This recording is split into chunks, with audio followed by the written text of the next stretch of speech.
Hello, everyone. This is Modern Papist. I'm being joined by Father John Brown, S.J. Uh, he's obviously a Jesuit priest, but he's more than that. He's wearing a jacket of the school that he's the president of. Um, but I don't want to do your introduction if you're okay uh, doing an introduction, just so people get to know who you are.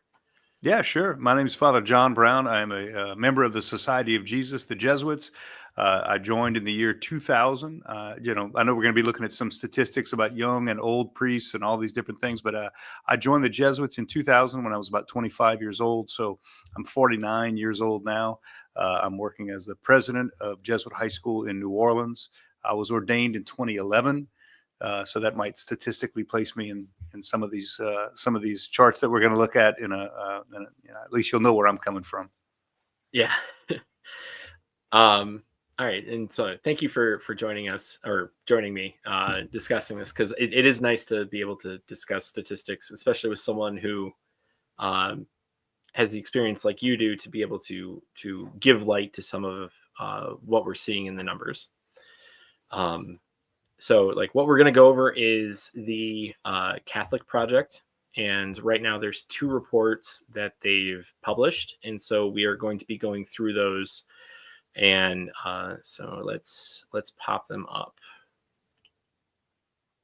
All right. So the Catholic Project, just to give you kind of a background of what they did, is they sent 10,000 surveys to Catholic priests, and 3,516 responded across 191 dioceses.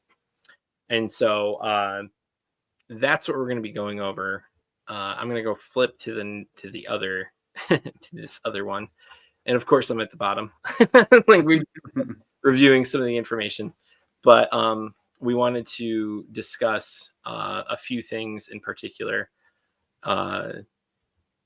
So, Father John, you said that when it came to the polarization and generational dynamics, so I'll use these because I think these are better. These are what Father John used. And what he did is he made the middle of the road look more like middle of the road and less like liberal, Right.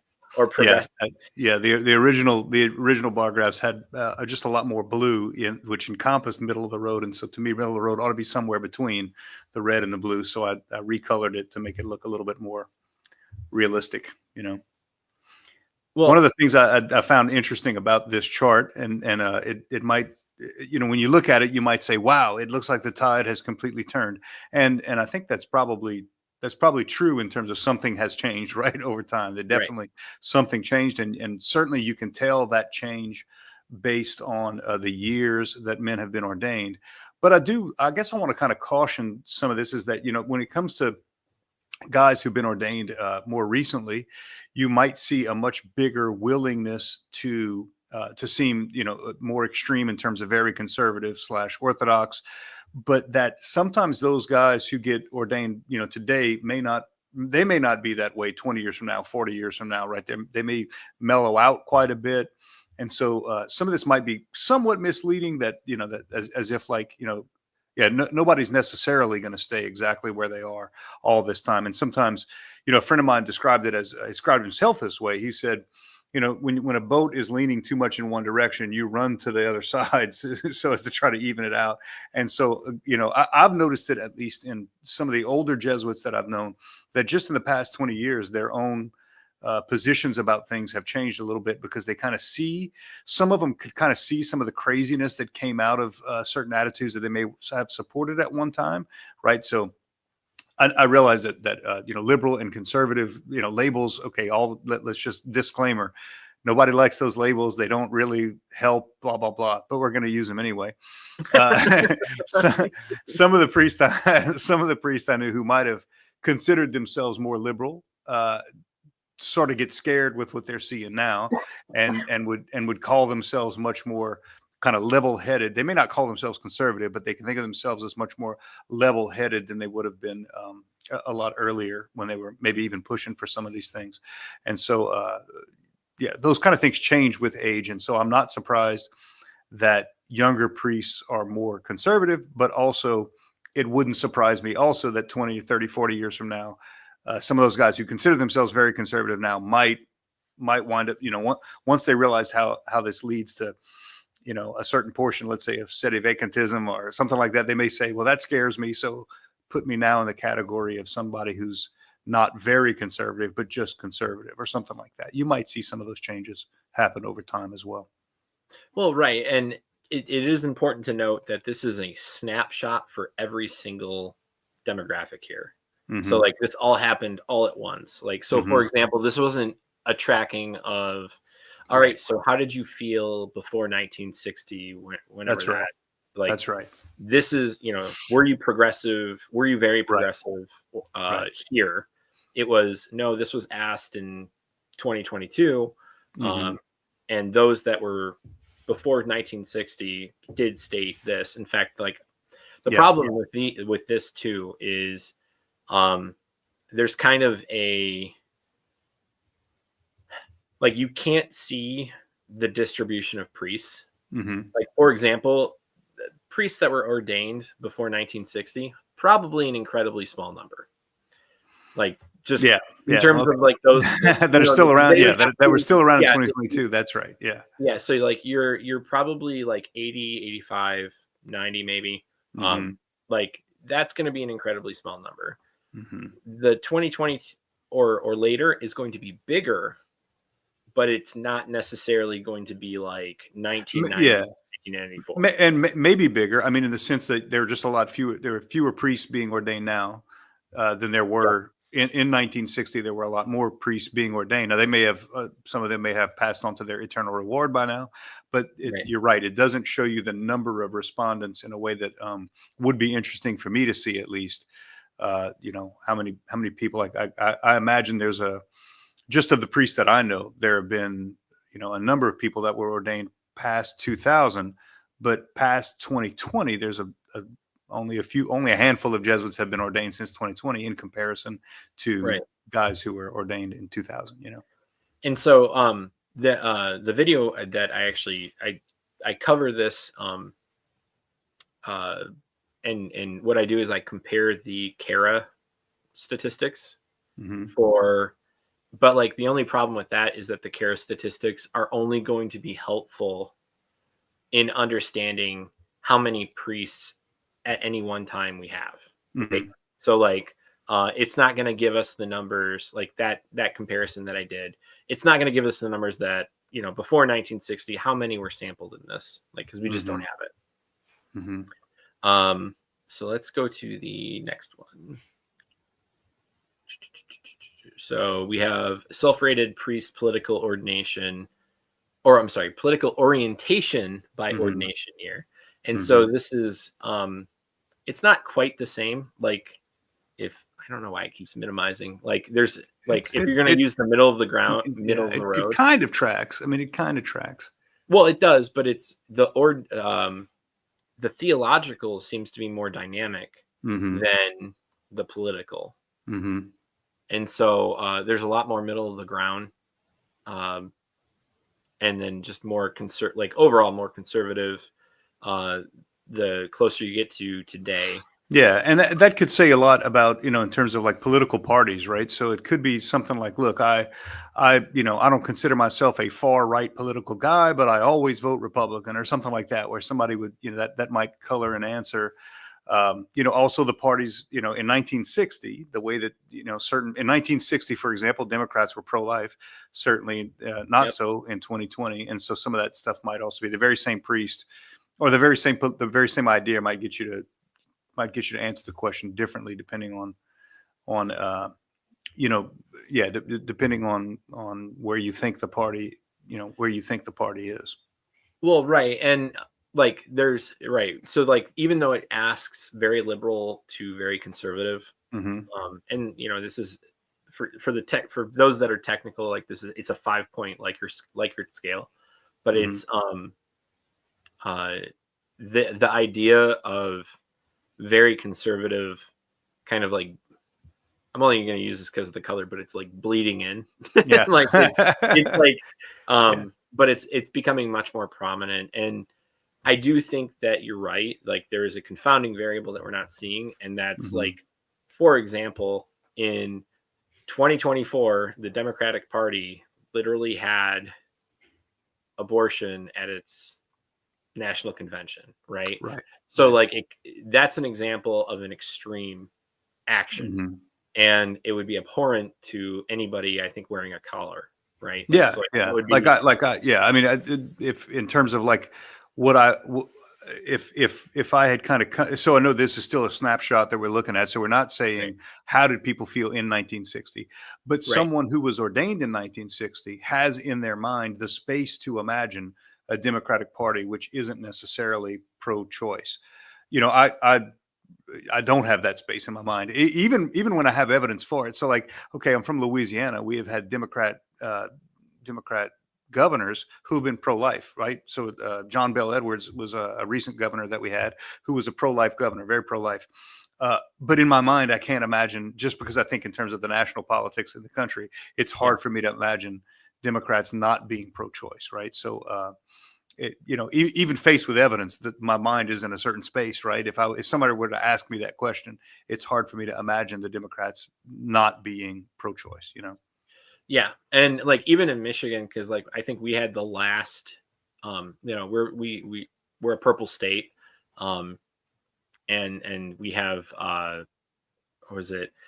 We had a lot of pro-life Democrats Hmm. up until Obama. Like it was like Hmm. Obama was the Yeah. point in which like there was no in Michigan pro-life Democrats. Right. Like That's right. Kildee, Kildee specifically, I think was the last one. He was a congressman. Hmm. His nephew took over with the same name in his district, but like that's Yeah. uh, just one example. Right. Uh, What was Hillary Clinton's running mate? Hillary Clinton's vice presidential running mate was I, was it Tim Kaine maybe or something like that, who I I think don't, had been yeah, pro-life I don't up until remember. he was in the national race, and then he became pro-choice, right? Yeah. So just really quickly, hey Alex, nice to see you. Palermo, Trappini, Hello, hello. nice, nice to see you. Um, so all right, like let's see. I just wanted to minimize that for a second. So Hmm. let's go Sure. to another accountability to the Pope. Oh yeah, this is interesting. Yeah. So I do want to say when it comes to accountability to the Pope, this is the question that they're asked, right? Hmm. So as a priest, I value being accountable to Pope Francis, and then you say on the same another 5-point Likert scale, strongly agree, agree, no, neither agree nor disagree, disagree, or strongly disagree. And the Hmm. first thing I want to point out is it would be very easy to make this into a generational problem, um, as opposed to the question, like analyzing the question itself and saying, well, this is a pretty vague question. Like, what does that mean? And like, because you could focus in on the last three and see like, okay, Hmm. well, those ordained here. Let me blow this up a little bit. Nope, that's Yeah. too much. The last three like disagree. Oh well, 2000 or later, strongly disagree and disagree with being accountable to Pope Hmm. Francis. But it's like, what does being accountable mean, right? Yeah. And you're only seeing a 5% difference. Like when you look at strongly disagree, that appears to be something like a 4% difference between men Yeah, ordained before 1980 and men ordained after 2000. You're not talking about this gigantic this gigantic sense of something else. But I would, when you say what does it mean, I mean, as a Jesuit, I bet that what I'm thinking that means is different from what a diocesan priest is going to think this means, right? So as a Jesuit, with final vows, what we call final vows for the Jesuits, some Jesuits take a vow of obedience to the Pope, right? If you have a vow of obedience to the Pope, you've opted to take this vow. That means you're going to value being obedient, not just accountable, but obedient to this Pope and any other Pope.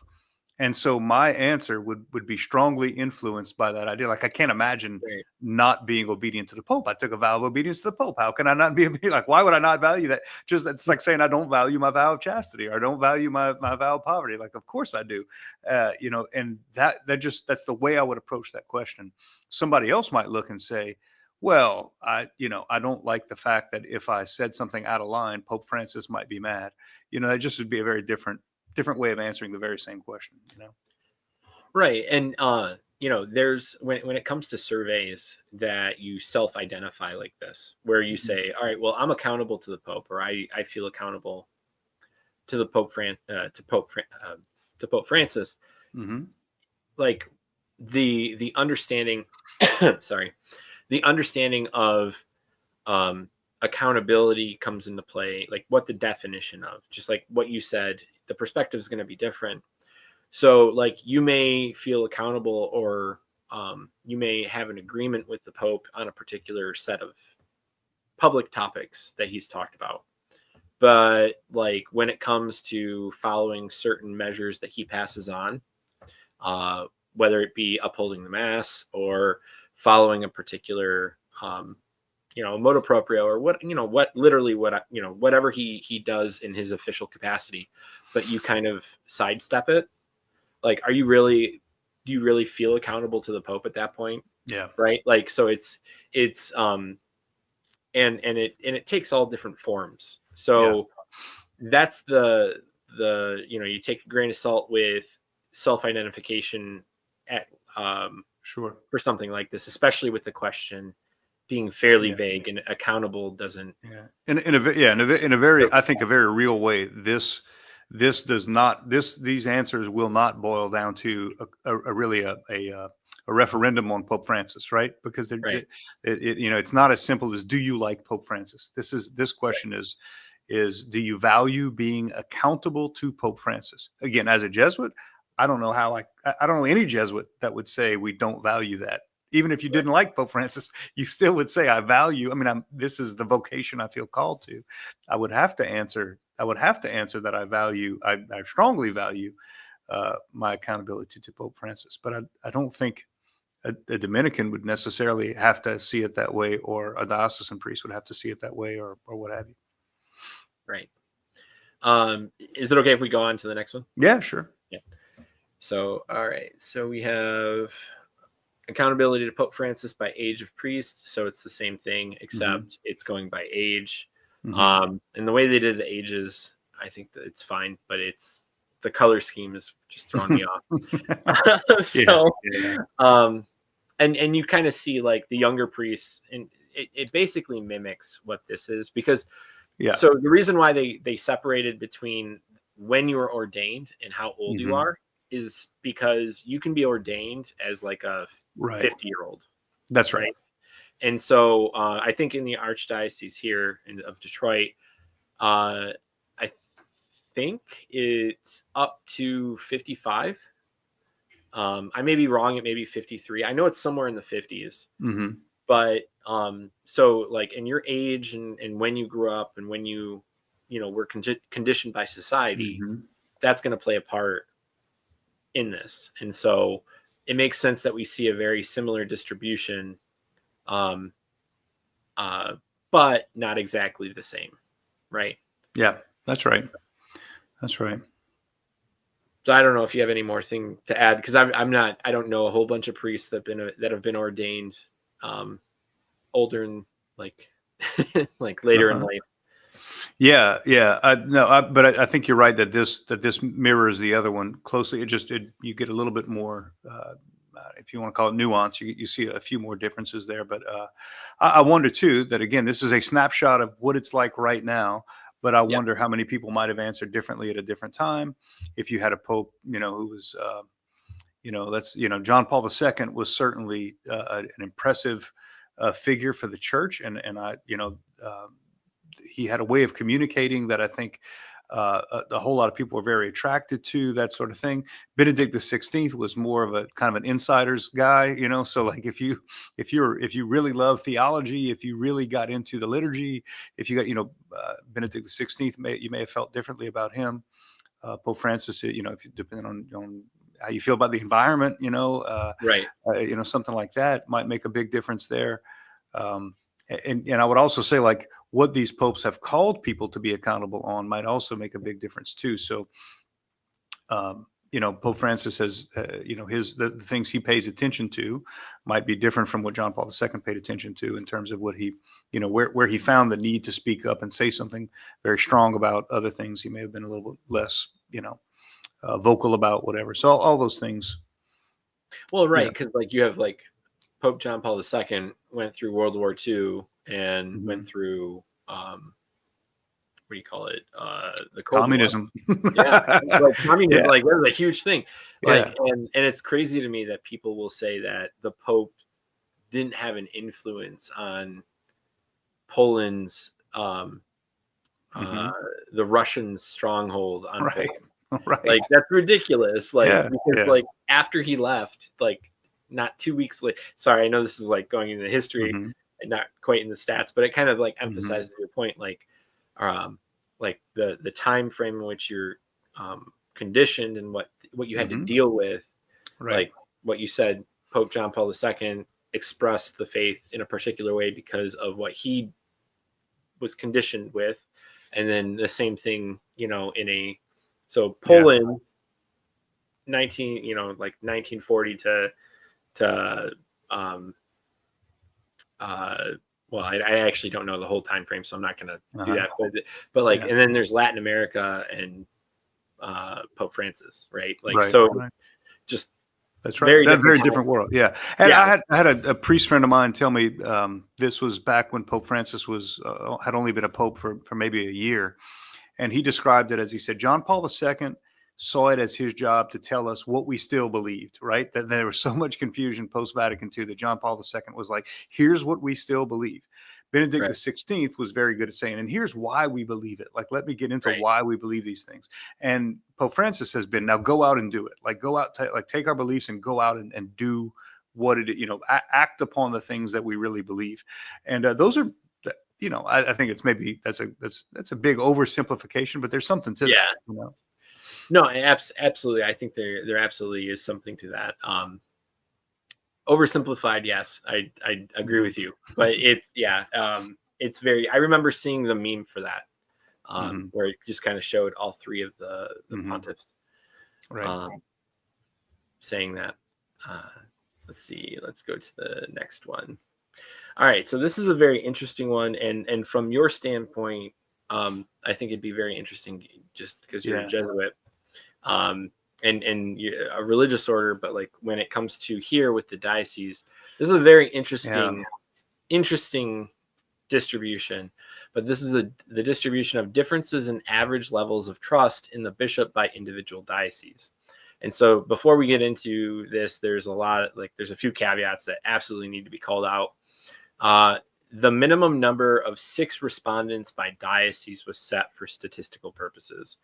So when you see the zeros over here and you see the 100s over here, the likelihood that they're just 6 people saying something is very, very high.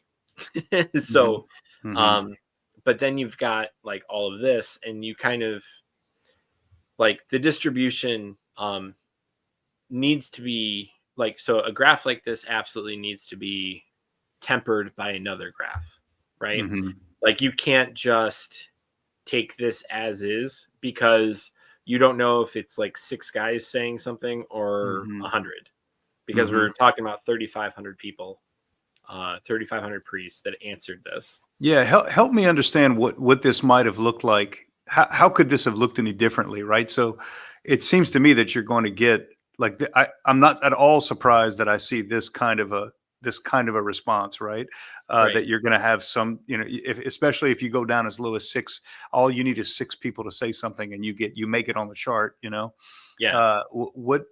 What else could this have looked like? Could it be like, could it have been like, 90% of those guys would have been around the 10% mark, and then just a handful of guys would have been at the 100% mark? I mean, what else could this have looked like? This to me seems like part of me just kind of says, of course it looks like this. What are you telling me that I don't already think? Right. And each line, just represents a diocese, so I don't know if Mhm. I stated that. Mhm. But yeah, like it to me, this is it's a good waste of a graph. That's kind of my reaction to it as well. Like it shows you something that you can't really say one way or the other. Mhm. And again, it's because when you set the bar as low as 6 respondents, Mhm. um, you're gonna have a distribution like this. I mean, if Mhm. there was like if you had names of the diocese, Right, then it like would be that interesting. would make it interesting, but they don't even have that. Or So or even number of respondents, right? So like, like if I knew that it was, I mean, I guess it's possible that a couple of dioceses in there that say that only 10% have kind of a level of trust for their bishop, that only 10%, like that's a pretty wild thing. If that yeah, was like 300 respondents and they came up with the number 10%, that would be interesting to me. yep. But because we're left just kind of looking and guessing, I'm guessing that that on both extremes we're talking about a fewer number of respondents, you know, something Right. closer And to six. so let's go to a graph that will give us more more robust analysis. Yeah. So we have trust in diocesan bishop varies moderately by size of diocese. Hmm. So we have for small 55%, medium 49%, medium being 101 to Hmm. 200. Sorry, let's see. I want to make sure it's priests. Yep, number of priests. Hmm. Large 201 to 500, and then very large 501 plus. Hmm. So for me, this makes a lot of sense just from my background, that when you have a manager and the manager is in charge of like 600 people, that manager is probably not going to have a lot of like the trust in him individually is going to be very different than someone who has 10 people under him, Hmm. because the 10 people under him will be able to engage with him on a more personal level, Hmm. and the 600, like they basically, like it's, the manager is going to be very like it's almost going to look like a taskmaster, right? Well, there are a number of things you can say about that as well. Like what you just described is very, very possible.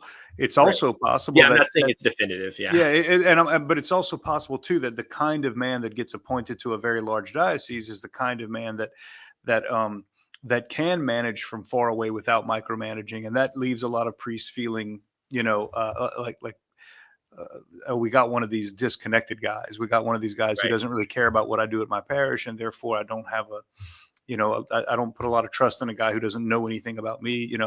Um, I find this also to be very fascinating, knowing that they did survey different religious orders, and I'll tell you that the Jesuits, for example, get along with their local bishop in different places very differently, right?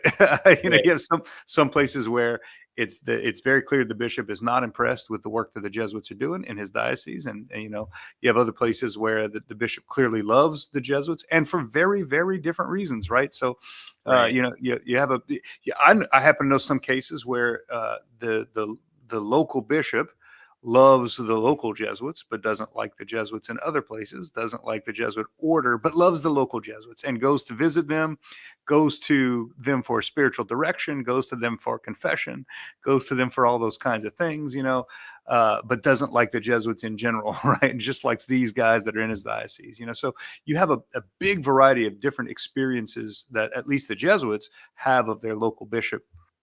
I can tell you that, just I'm here in the Archdiocese of New Orleans. I have what I would call a very cordial and friendly relationship with the bishop, but not a ton of interaction with him. A diocesan priest does not have a local superior outside of the bishop. The Jesuits do. And so I think the bishop in some ways feels like, well, I'm just going to trust that the Jesuits and their local superior is going to handle whatever issues are going on inside the Jesuit order. And in each man, they've got that covered. And so we're like this added force in the mix of what the bishop is trying to do. And so he just I think he trusts the results that he sees. And so there's not a lot of what you would think of as interference. Mhm. There seems to be a lot of trust. You may get a very different kind of bishop who thinks very differently about that, and so you're going to have and on opposite ends of the spectrum, from different bishops and different Jesuits. Well, so like here in the Archdiocese, we have. So I just to help me understand the superior understanding, the Archdiocese of Detroit has 4 regional bishops or 4 auxiliary bishops that cover regional areas. Mm-hmm. And what they do is, on behalf of the Archbishop, they'll basically check in on priests. Mm-hmm. And so, like, they check in, they give advice, they say things, they emphasize certain things depending on what the direction of the Archbishop is. You know, is that kind of like what you're talking about in terms of superior, or? Yeah, I mean, like, look, no, I mean, for a superior for the Jesuits, you have a few different versions of this, but it's in most places you have a superior who is in charge of and has, the Jesuits have this vow of obedience to this man in this local area, usually in the same community of Jesuits that are living there. So you have a superior who is going to give you permission to go out of town for something, who's going to give you permission to, whether or not you can have a nice jacket or not, is gonna call the shots on how often we're going to gather for prayer communally, and call the shots on whether we're going to celebrate Christmas together or out in the parishes that we serve. If we're doing supply work somewhere, that those are pretty. I would consider those.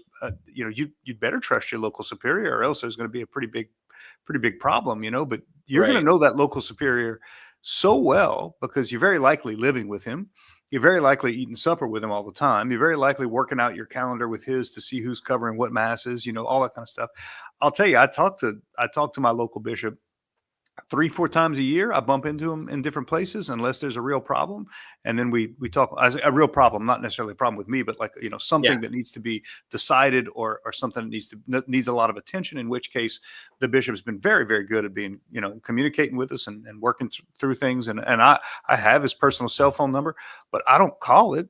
But I talk to my local superior all the time, so it's there's going to be a different level. And that, for me, at least, I certainly trust my local superior, but sometimes that leads to, if you don't trust your local superior, that can lead to a lot of bad feelings. And, that with the bishop, with a little bit of distance might get you to just always say, yeah, I love my bishop, whatever. I put his picture up in the hallway and I pray for him at every mass. And that's about all I need to do, Right. So yeah, I trust my bishop because there's so little interaction with him. So that I guess my point is that the question of, do you trust your, do you have a great deal of trust or quite a lot of trust in your local bishop? That totally depends on what, for a religious priest, at least, that can mean very different things, Right. So, sorry, just because I don't want to get too far into asking questions about Jesuits and feel free to. It's all I can talk about. It's all I really have to say. Okay, so we'll go to the next one, because I do think that the other graphs, I think, paints a better picture than this. The only thing I'd probably have to say is for all of these, just generally speaking, like the highest one being 55%, that seems incredibly low. Right. Right. I will say this. Yeah, I was I guess sort of, I don't know what the right word is, but sort of embarrassed for the U.S. Episcopate when I saw these numbers. It just is, it's a little bit, yeah, that's not great. There you have it. Yeah, that's it. They're not great. And I'm sure we're gonna get to the chart later on about how bishops would rate themselves compared to how their priests would rate them, and that's really fascinating. No, yeah, we will absolutely get to that one. It's just not quite here. So then there's this one. I'm trying to get all on the screen. Maybe you can. Yeah, I remember when I first looked at this chart, I didn't really understand it. Maybe you could spend some time explaining how to read something like this. Yeah, no problem. So what we see here is this is a logistic regression model shown in a graph. And so this is to say this line here is really important, the one line, because if anything crosses it, it's just kind of like we don't have evidence for or against like an influence on what predicts trust in diocesan bishops. But if it's less than, that means they're more likely to not trust the bishop. If it's greater than, so it's 1.5 or 2 or 2.5, that's more likely to trust the bishop. And so statistically speaking, for example, like these two cases here, the diocesan size, small 100 or fewer, all right, that's right on the line, so that goes neither way. Medium 101 to 200, that the main dot, so the average is less than 1, but the confidence interval crosses 1. So statistically speaking, you can't actually say anything about that. You're just saying, all right, we failed to reject the null hypothesis that this predicts trust in the bishop. And the same thing with large, because it also carries over. However, when you get to very large, that seems to predict that there will be less trust with the bishop. So anything like 501 plus priests. But on the other side, theological alignment with the bishop, you're going to have a lot of trust. Obviously, according to this model. That's right. Political alignment, which is kind of like a confounding variable right now with how politics is. You're also, it's in the same direction. And then you see ages. So if they're older, 46 to 64, 65 to 74, or 75 and older, all of them do not cross, although this one comes very close. The age will increase. And then I think the most interesting one is ordained in the US. If it's yes, it doesn't really say anything. If it's no, there's a lot, all kinds of trust. There's all, and that makes sense, because what you're doing, like, say, because I used to have a non-priest parish. Like, I used to be at a non-priest parish. We had a visiting priest like all the time. And and when you say non-priest parish, you just mean a parish without a pastor? Yes. Okay. Yep. There was a religious sister that was doing the administrative aspects of it, and so I'd receive communion by someone from Africa one week, and then Ireland the next, and then Asia the next. And so it was very interesting, and it was very interesting, but I think a very Catholic experience in what the word means. But it's like, I got thinking about it, like, upon reflecting on my experience, and then just in general, if you're from Africa and you're a diocesan priest in America, like, you're going to be very reliant on the bishop, because Africa and America are very different places, and he's your spiritual father. And so, like, it doesn't necessarily need to be Africa. It could be, some parts of Latin America, Asia. That doesn't matter. It's the fact that, like, you are going to trust your spiritual father more, because you're put in a position of a mission. Right? Like, well, you're put in a position, you may have also opted into it in a way that local guys might not have, right? So if I had become a diocesan priest, I would have joined the Diocese of Lafayette, most likely, Lafayette, Louisiana. And so, whatever bishop comes in next is the bishop that I've got. Whereas if I'm coming in from another country, I'm probably more, although not more recently ordained, I'm more recently taken the initiative to place myself under a bishop. And therefore, I know that bishop that I placed myself under. I didn't go out and find some random bishop. I found a bishop that I thought I could work well with, and so therefore, I trust him more. I may have had more agency in being under the bishop I'm in. I'm guessing that if that's the case with diocesan priests.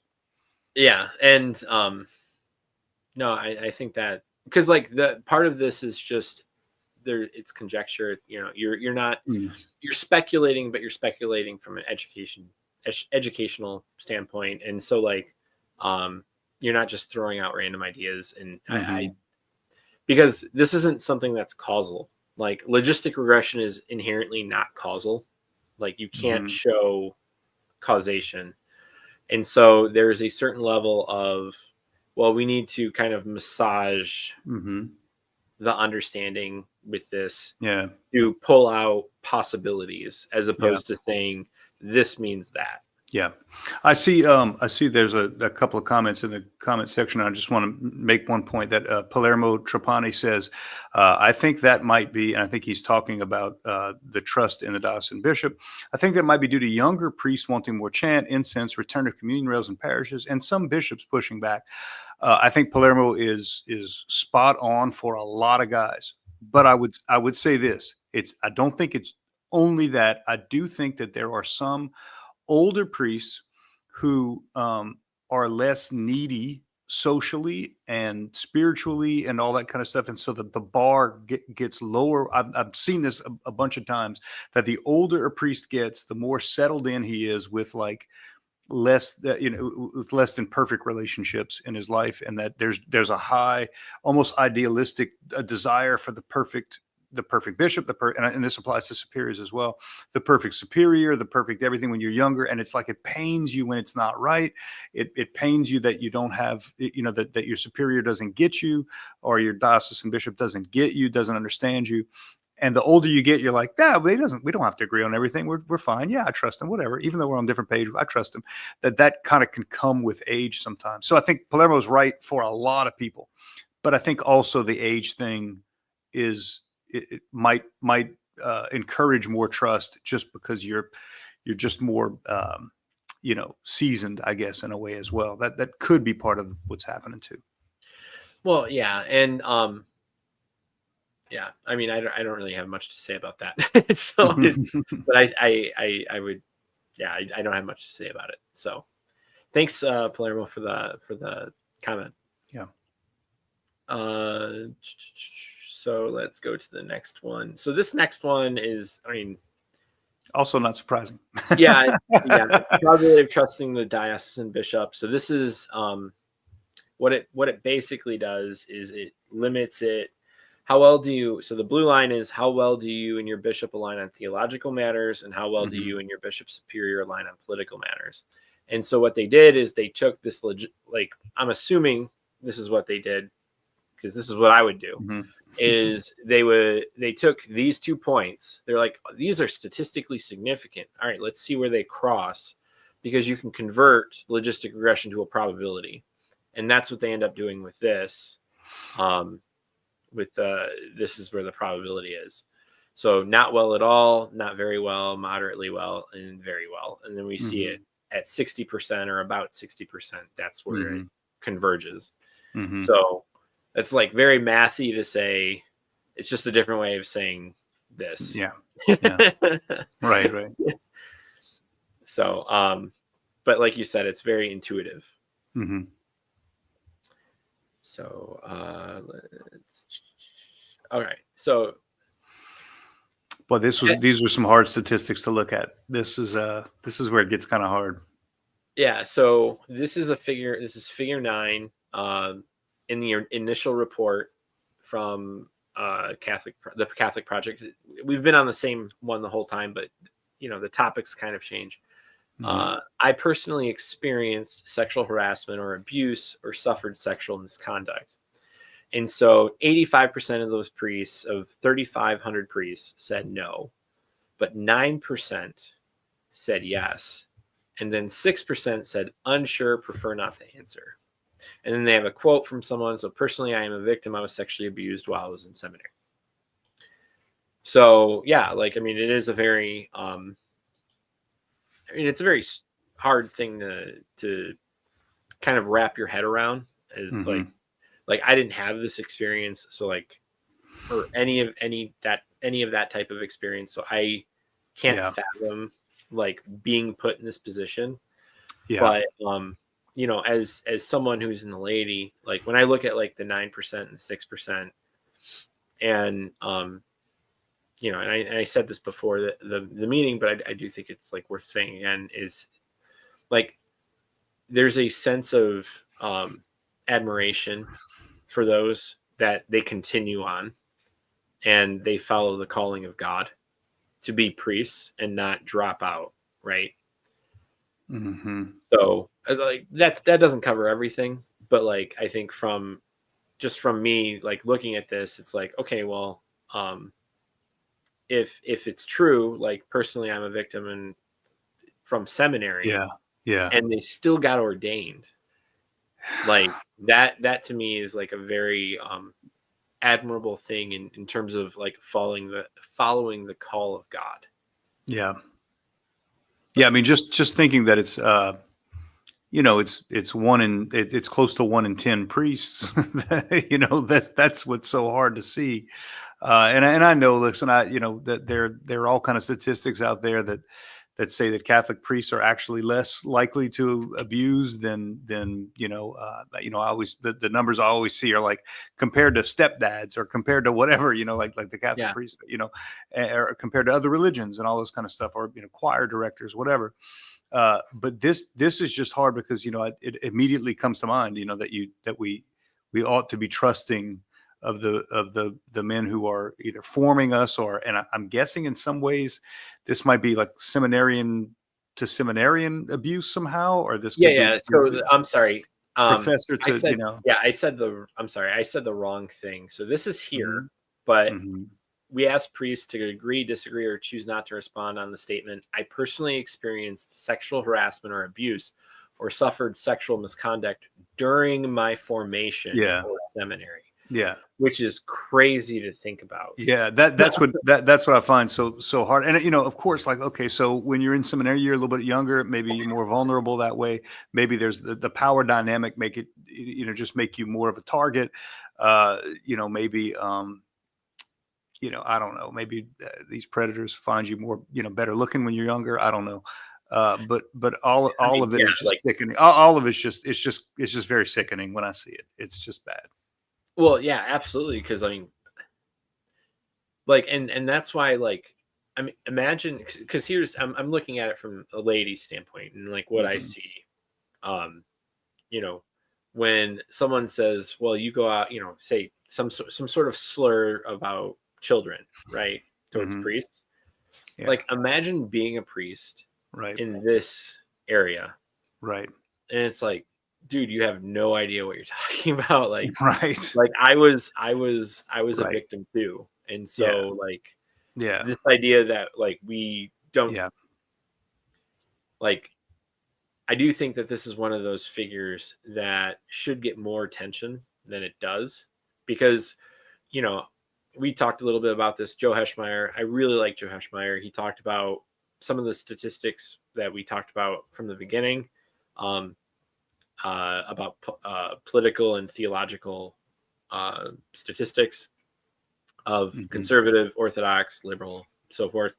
Um, and I've seen other people talk about it, myself included, but like this in particular, um, I just don't think there's enough attention on it. Yeah. And it's not to say like we want to shame the priests or make them feel bad. Like that's No. not what I'm saying. No. Um, like it's the fact that this was a seminary or formation Right. situation, Right. and Right. Right. like what you said, like um the vulnerability given the power dynamic is fairly it's really Assuming that scary. that's what most of this is. Maybe I Yeah, shouldn't assume that. Maybe this could be just one seminarian hitting on another seminarian, and that was some kind of suffered sexual misconduct. I mean, nobody wants that either, right? Even if it's peer to peer or whatever. So I don't want to just let my imagination run there and just assume that it's all there's some seminary rector who's a professor hitting on a seminarian or something like that. But and it could very well be that you've just got some guys who are working through some stuff, and they end up leaving the seminary as let's say the guy who was maybe you have two guys who are 25 years old and one of them's gay and hits on another one, and then realizes, hey, maybe the seminary is not for me, and he leaves. And so it's like, okay, well, this happened while I was in the seminary, or I suffered yeah, in the seminary, but that guy's long gone, and so it's all better now. I don't know. The screening process isn't perfect, and who knows? I'm sure it's a mess. No matter how you look at it, it's terrible. No matter how you look at it, and it was hard to see. It was hard to see these stats, just knowing the pain that must come from that.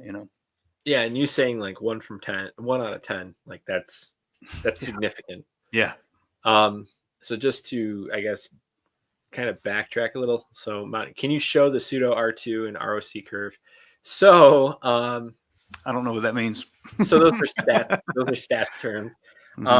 They do not have an R squared for the logistic regression, and they don't give the ROC curve, and so I don't have the data, and I can't show you it. So like that's just where we're at with that. What does that mean? So R2 is a pseudo R2 is one. Sorry, I'm going all over the place. A pseudo R2 is it gives a approximation. It's supposed to mimic a linear regression model where R2 shows the changes in Y based off the changes in X. And a pseudo R2 is applying that for logistic regression. Part of that is because the assumptions are different for logistic regression than linear regression. And then the ROC curve is, it shows, the best way of explaining it is it shows a graph across a 45-degree line that if it is shaded, let's just say for the sake of like using this, like if it's shaded up here, that means it has a significantly higher chance of being statistically significant and not simply just a coin flip. If it like rides a 45-degree angle for the ROC curve, it's basically a coin flip. Like there's nothing that the study is showing. It's just there. And so it is quite, I mean, to people who aren't used to statistics, it sounds very technical, but it takes about if I was on my statistics channel, I could explain it to you in like 20 minutes and you'd know about it and like Palermo, like ask. So, but yeah, let's get back into the study. I'm probably boring some people with the jargon, so sorry. So this is one where it talks about the number of people priests know who were victims of clergy sex abuse. And so there's a significant portion, 70% do know at least one person. Yeah. And that's, I mean, it says 71% up here, but I mean, just looking at the chart, it's 70%. And that's probably just a rounding thing where 71%, but that is obviously very hard because we're not just talking about priests. Now we're talking about the you're talking about like children, wives, husbands. I know there's a distribution that like goes more towards children than husbands, but like the reality is that still happens. Like, and so I don't want to play down that happens because I don't want to just say women and children because it's not just women and children. That's right. So, but, yeah, again, like, the number of the number of people priests, know who were victims of clergy sex abuse. So I don't really have much to add besides just stating those things. Right. Yeah. I mean, it does put you sort of it help you to see that, you know, there are 30% of priests out there who have never spoken to a victim. Right. Right. But, you know, or awareness, whatever, you know, I've never spoken to a clergy abuse victim. That has been a very, I'll tell you just as insider here, there's been a big effort to make sure that we are sensitized to the experiences of victims. And often that's by listening to victims and all that kind of stuff. So I can tell you, it's been presented to me on a number of times, recordings of, you know, victims telling their stories. You know, that you get to hear real victims tell their stories, what that was like, all kind of to sensitize us to that this isn't just something that you say, you know, stuff like that happens, don't worry about it. You know, like they want us to feel that pain, right, that people go through and be super aware of it. those efforts have been a very small part of what I've personally been had experience with in terms of how many people I know. I would fall into that category of the red, right? So I know 5 or more people who have been victims of clergy sex abuse, mostly because of the job that I have right now means that we are, historically constantly trying to go back and kind of come to some kind of reckoning on the history, So I fall into the red category on this one, and it's just because the kind of job that I have in Right. a high school, And then I'll just bring up what Pellermo is saying. Mhm. Well, the other thing is, what about the young men who this happened to and left the seminary? Mhm. We see only the sample who were ordained, Very, not who yeah, left, oof, vocations destroyed. Yeah, so yeah, man, that's that is terrible. what we would call survivor bias. Right. And that's a very, like, this is only taking those that made it through the, Yeah, like, they're not being surveyed unless they're already a priest, right? right. So yeah, so there are definitely limitations to what we can say um in that capacity, and I Yeah, think we've yeah, been good about not saying anything that goes outside of the data. yeah, So yeah. so let's go to the next thing. Hmm. So I found this to be interesting, and the reason why I found it interesting was because of the 69% and it not being like 90. Hmm. Um, I feel reasonably well prepared to support victims of clergy sex abuse. And then the next one is I have personally done outreach to or otherwise supported victims. So that hits 54%. Hmm. And then I have been approached by someone who believes they have been a victim of child sexual abuse. Hmm. So, and that's 50%. And, Hmm. but yeah, like I would actually expect this to be like 90, especially since we're Yeah. like 20 years after the Dallas Charter. Yeah, listen, there's a part of me that would say you're never prepared for the stories you're going to hear, right? You're never you're never going to feel reasonably prepared for the stories that you're going to hear. So I could easily see, 30% of respondents saying like, oh yeah, I've taken courses on this. I've read books on this. I've been told exactly how to respond, but it still catches me off guard every single time. And I go home that night and vomit, whenever I hear these stories. Right. So I Yeah. could see that the way that question has come across, I could easily see myself saying I'm not reasonably prepared, even though I suppose that I'm reasonably prepared because in the end, it's Jesus Christ that's all we have to offer.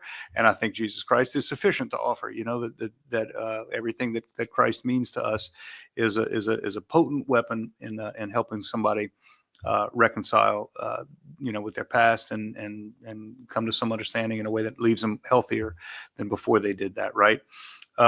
When it says that I have been approached by someone who believes they have been the victim of child sex abuse. I would say I'm shocked that it's at 49%, because if you hear confessions enough, you're going to hear that in confession. Someone's going to come and they're going to say, I have these sets of sins, and by the way, I was abused as a child. Because this doesn't say necessarily clergy. This just says victims of childhood sexual abuse. If you hear confessions often enough, you're going to hear people Yeah. tell you that. So on the opposite end, Mm-hmm. does that happen? What do you mean by on the opposite end? So the opposite end, so like you have the victim saying that they're confessing being a victim. Well, they're confessing sexual sins, and they fill you in by saying, "By the way, Father, this is a part of my past, and that might be part of that. Oh, gotcha. That's an important thing for me to tell you. When I tell you that let's say I'm addicted to pornography, it's important for me to tell you that I was abused when I was a kid. Like that's a kind of thing you're going to hear in confession if you hear enough confessions. Well, right. And I guess my other thing is like my question was like hearing the actual perpetrator confess it, and obviously not like breaking the seal of confession or anything. Mm-hmm. It's just one of those things where it's like, I will tell you that there's not a single sin that I can imagine that I had not heard in confession within 6 months of being ordained. There was not a single sin Not one that I can think of. Like every category of sin I can think of.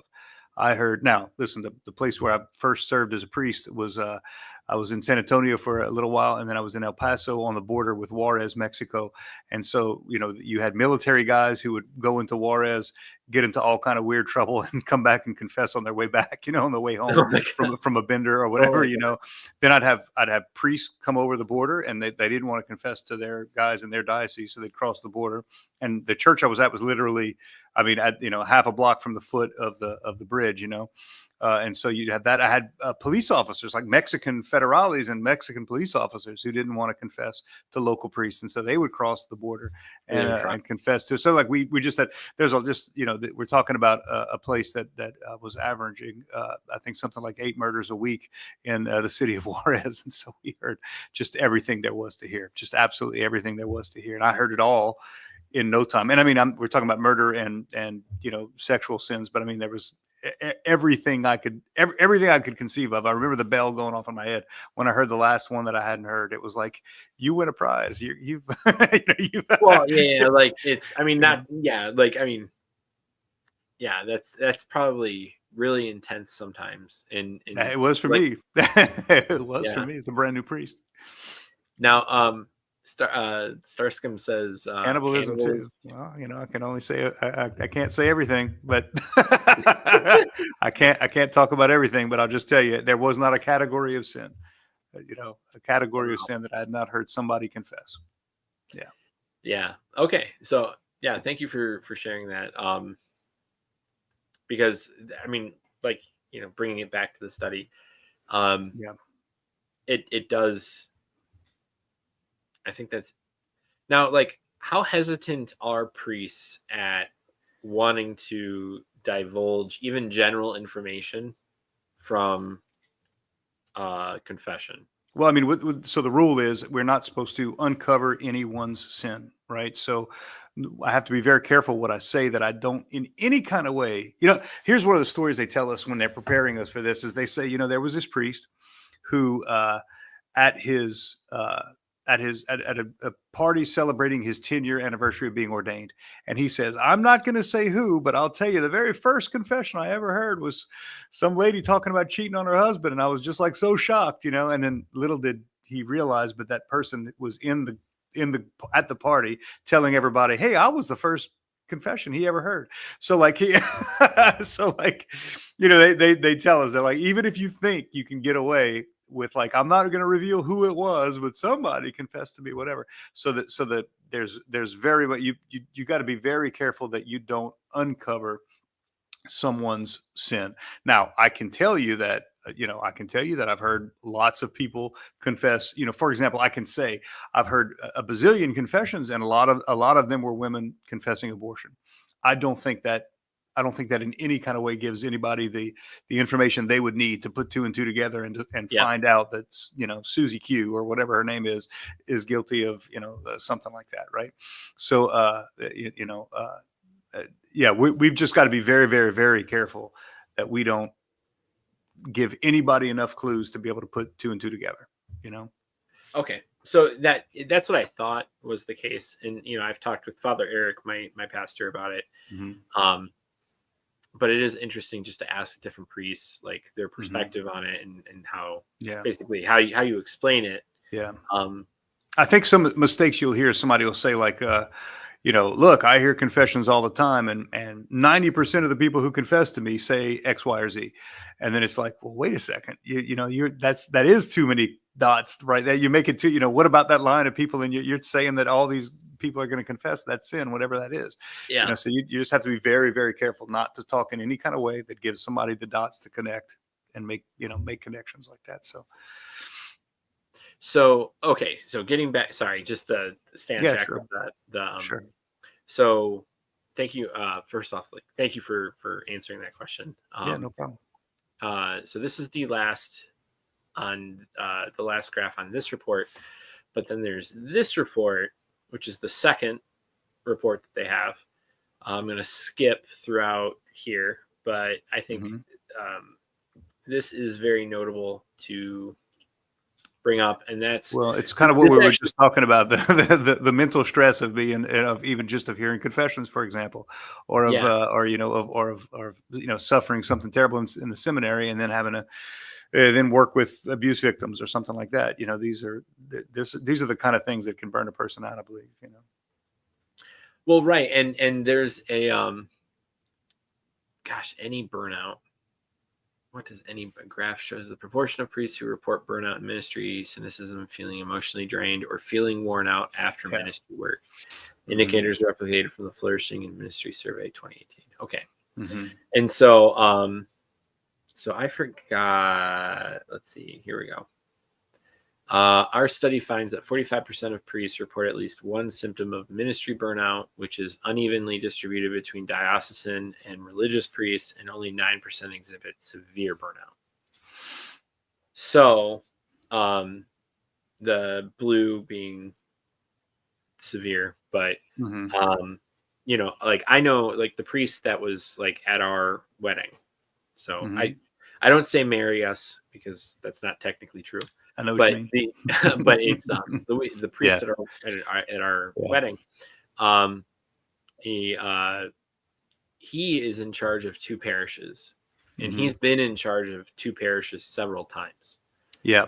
And so he has expressed, you may actually know him. His name is Father Joe Krupp. He is a Michigan priest, but he's not shy about on Twitter and on his YouTube channel, talking about like the difficulties that priests have, just to give perspective that the priests, a foundational a foundational level of being like, we're not out there to, screw over the mass or Mm-hmm. to cut corners just to cut corners. It's like they've got a lot going on, and they're just trying to keep it together. Yeah. And it's like, and that's kind of his angle when he explains that. Yeah. And you definitely see some people like gang up on him, being like, well, you should blah blah blah, like with their expectations. And it's like they've clearly never known a priest personally, right? Like when you get to Mm-hmm. know like your priest personally, Sure. you get to see how much he's not in trouble, but how much weight is on his shoulders, but also like everything he's doing, because Mm-hmm. we don't have as many priests as we used to, and we have more people proportionally than we used to. Mm-hmm. So that's a lot of sacraments to go around. That's a lot of deathbeds to go to. Sure. Yeah. Yeah. And so yeah, I guess if you could share like your Yeah. because like Yeah. I mean, I'm only looking at it from a standpoint of like, kind of basically defending a lady or defending as a layperson, and yeah. Well, knowing priests personally, but I'm not a priest yeah. myself. So Yeah. I can share a couple of things. Number one is that, working in a parish, right? So with the Jesuits, depending on who the provincial is at the time you get ordained, the Jesuits sometimes will send a guy for his first year of the priesthood to work in a parish, right? He wants, the idea would be that, we want you to get all kinds of experiences, with the sacraments, with parish life, all kind of things that if you don't get that experience early, you might never get it, right? So I've talked to a handful of Jesuits, for example, where, it's a self-fulfilling prophecy. Because you don't get asked to do a lot of funerals. When you finally get asked to do a funeral, you say, well, I've been a priest for 10 years and I've never done a funeral, so I don't really know what I'm doing. You better ask somebody else, So it becomes a self-fulfilling prophecy. You wind up never knowing how to officiate a funeral, right? right. So at least in my case, and at the time that I was ordained, it was very common to send guys to a year of work in a parish somewhere, so that you would get the experience of the full experience of being a priest before you go off doing work that isn't necessarily priestly, like teaching in a classroom or something like that, right? So I was sent to work in a parish in El Paso, and for a short time in San Antonio, then out to El Paso. And I remember how difficult it was, the roller coaster ride of emotions, if you are empathetic with people, right? So I remember that I did preparation for a wedding, right? So I was doing wedding prep and then a rehearsal. And right after that rehearsal, I had to do a funeral for a young girl who died about a week before she got married, had an aneurysm and just died. And so she was being buried in her wedding dress, and the pallbearers were the groomsmen and all that. So like hey, I'm a Mr. Wedding preparation guy. I'm trying to make everybody, feel comfortable and feel good about the ceremony that we're going to have in a couple of days where this couple's going to get married. And then as soon as they're out of the door, in walk the funeral, the group of people there to mourn their dead, loved one. And just that that ride, Wow. I'm going to go and hear a confession, which will blow your mind because it was just such a difficult confession for somebody to make. And then I'm going to turn around and be asked to bless a bicycle, and it was just like that, that roller coaster. If you are empathetic, like if you are an accessible, empathetic guy who's going to be happy with people who are happy, who's going to be sad with people who are sad, who are going to be concerned about the things people are concerned about. If you're going to smell like the sheep emotionally, there are just sheep in very different places. And you've got to, that roller coaster ride to me is it can really burn a guy out pretty quick because you're just the highs and lows that a priest is connected to. It's just a lot of highs and lows, right? There's not a lot of even keel stuff. Now you go and it makes working in a place like a high school seem boring, where every day's an adventure, but there just aren't the peaks and the valleys are just less often, right? They're not several in one, in the span of just a few hours, right? So I think for diocesan priests, burnout, it doesn't surprise me that diocesan priests experience a lot more burnout than religious order priests, right? That things look the way that they look. Also, for religious priests, when I look at this burnout among priests figure, for religious priests, your local superior living in the house with you has the right to tell you, "Hey, man, you don't look so good. You've got to, you're accountable to your local superior, who's got a much closer eye on you than if you are." This one guy trying to run two parishes out in without a lot of contact with other people. And so it doesn't surprise me, at least, that religious priests who may not be working in a parish and might be working in a much more stable situation where all they're doing is some research and writing some articles and maybe teaching in a university somewhere, versus diocesan priests, which is much more likely to be working in a parish. And then you have the effect of a local superior who's just going to have a finger on your pulse way better than your bishop, for example.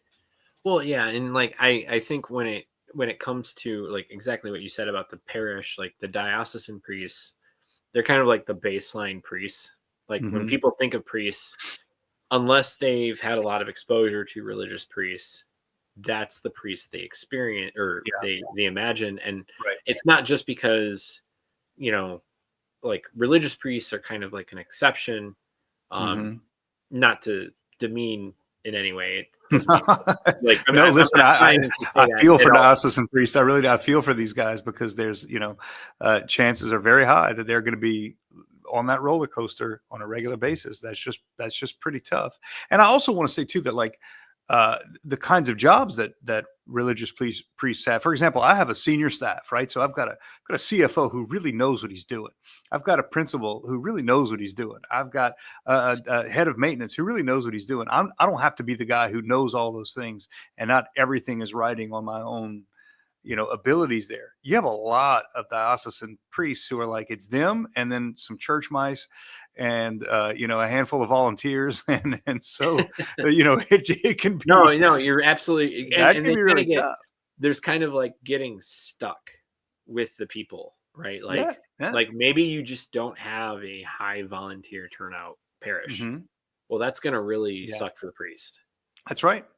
And I also want to say this too, that like I said, I feel for diocesan priest. If you want to really get down to it, and this is I do not mean for this to sound judgy towards the diocesan priesthood or anything like that, but a lot of those guys, their formation was theological and not all that spiritual, and so they are not often trained in any specific charism that the wisdom that goes along with, for example, I thank God every day for the training I got in Ignatian spirituality and Jesuit spirituality, and what that means for the durability of my vocation, of just even just my spirit, a lot, we should every day pray for faith, hope, and love, but often I find myself, praying for durability, and where that comes from is the Jesuit charism, right?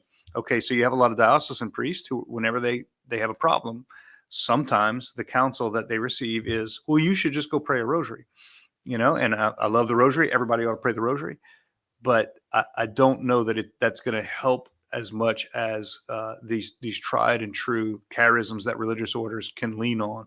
And so I don't mean to demean the vocation of a diocesan priest because you don't have a charism. That's not true. But Right. the training that, at least from my experience, the training that I got. So I was a big stage of my formation happened in Boston, and so I took several classes at St. John's Seminary, and I got to know a lot of the seminarians there. And they would tell me about their formation, and I would often think to myself, wow, you're missing out. You guys are really missing out. No offense to St. John's Seminary. I'm grateful for the classes I took there. No offense to the diocesan formation, but it's not a surprise to me that, for example, the Diocese of Lafayette added a propedeutic year for guys to be able to develop a more robust spiritual life as part of their formation. Some bishops are rightly catching on to this, that their guys need that kind of formation. And they modeled, at least in the Diocese of Lafayette, they modeled a lot of that off of the Jesuit formation, because they saw how successful that is at building up that kind of, what I keep calling durability. They noticed that the charism that the Jesuits have build guys who are just a little more able to weather the storms, And it seems like, based off what you're saying, that there's a level of, or at least a significant amount of priests that you could say go through the motions. Like, and I know that's not what exactly you're saying, but like here, like we've got a lot of programs in the Archdiocese that really focus on, don't just go through the motions of getting confirmed, first communion and stuff. Yeah. But it's like how you're describing it almost sounds that there's a non insignificant number of priests that go through the motions of becoming a priest, and then they may intellectually be there, right? Mm-hmm. But they're spiritually not there. And it's a defense mechanism too, right? So like, look, if I'm a little bit cold, if I'm a little bit standoffish, if I don't look super excited to go and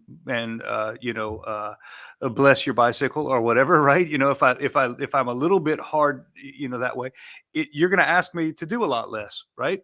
And so if you're asking me to do a lot less, I avoid the difficulties of being a priest, right? So it's often a defense mechanism that priests and diocesan, but also other priests, right? That it's a defense mechanism to be sort of standoffish, to be that way. And I get why somebody would wind up that way. I completely understand why somebody would wind up, in some ways just going through the motions, even as a priest, going through the priestly motions of like, hey, I did the bare minimum. I went out and I said the masses that I was assigned.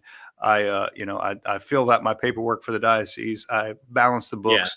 Yeah. I didn't run the parish into the dirt. I did whatever it was. I did the things I had to do, but please just leave me alone.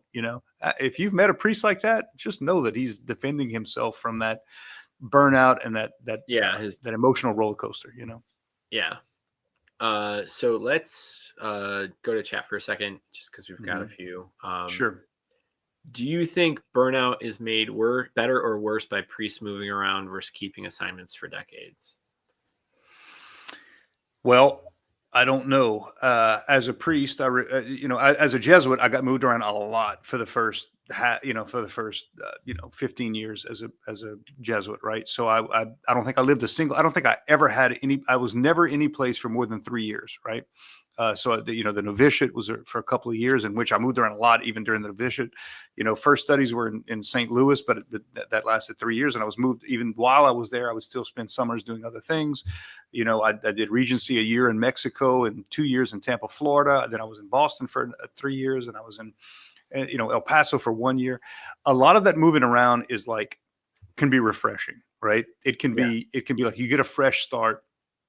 You get a chance to sort of reestablish yourself and good habits. And so there's some wisdom to moving people around, but also you have to learn where in the kitchen they keep the forks, where you have to, there's a lot of that kind of stuff. And you're getting to know new Jesuits all the time, at least where, you have to kind of establish what the boundaries are with these new Jesuits and what kind of jokes you can make and what kind of jokes you shouldn't make. And, how, would all you have these interpersonal dynamics that get changed, and some of that moving around has a negative side. Now, I'm kind of adventuresome. I kind of enjoyed the moving around, but also I'm kind of glad to now have been in the same place for a little bit over a decade. That's been a good thing for me to be able to put some roots and to get to know some families a little bit better, to become like the priest that certain families call upon to baptize all their babies and to be, to do the weddings and to do all that kind of stuff. I personally feel that can help me feel like I'm actually making some progress, in terms of what I think God has called me to do. So it could go either way, and a lot of it depends on the personality of the person who might be moved around. Yeah, and like, I mean, imagine being at a parish that treats the priest horrendously, or like is just overly demanding, where like everybody is asking the priest to do something and nobody's actually sacrificing their own time to help him, and so he's just can't imagine that being the case. Right, like, I mean, it happened. I mean, you have these, this is the crazy thing for me when I look at numbers, like these parishes with like 3,000 families or 2,000 families or 1,000 families, and yet nobody's like sacrificing it. Like a small group of people are sacrificing their time to do anything with the priest, and it's like, that's not enough. Like, you have a ridiculous amount of people and one priest or two priests, and often there are all kind of disagreements, that seem so intense, and even though the stakes are so low, the battles are so intense, and they want the priest to be on their side, and so then you find yourself like you've only gotten half the story, but you think you're on one guy's side, and then you find out the rest of the story, and now you realize that this is problems on both sides and all this kind of stuff. So it can be, in some cases, I'm sure you have lots of priests who are privately praying that they get reassigned. Yeah. And then Palermo, maybe diocesan priests should live together in a house, say 3 of them, and then go to their parish from a common home, sort of like the religious orders live with other priests. Like, that is probably going to have, like, here we're doing the family of parishes, which is just, to me, a stepping stone to consolidating the churches. And so everybody's kind of grouped together, and they all live in like separate houses, but like the parishes are all split. And I'm kind of wondering if that's just going to be the case for places that do just downsize. I would bet that there are a number of priests who would greatly enjoy that kind of arrangement. I would also bet that there are a number of priests who would say, no thanks, right? Who would say, I'd rather live alone. I find other people annoying. I find other people draining. And it's easier for me to, like I've lived in some big Jesuit communities where it's just been, dozens and dozens of Jesuits living together. And what you wind up with is like 2 television rooms, and one of them watches Fox News and the other one watches MSNBC. And so you kind of like wind up with a lot of the dynamics can be as hard as, as not, so I think Palermo is correct for a lot of guys. They would love that. You probably have a number of guys who would say, I would rather live alone where I can eat whenever I want, pray whenever I want, watch whatever television station I want, and that's good enough for me, So I don't know. Well, there's a what is it?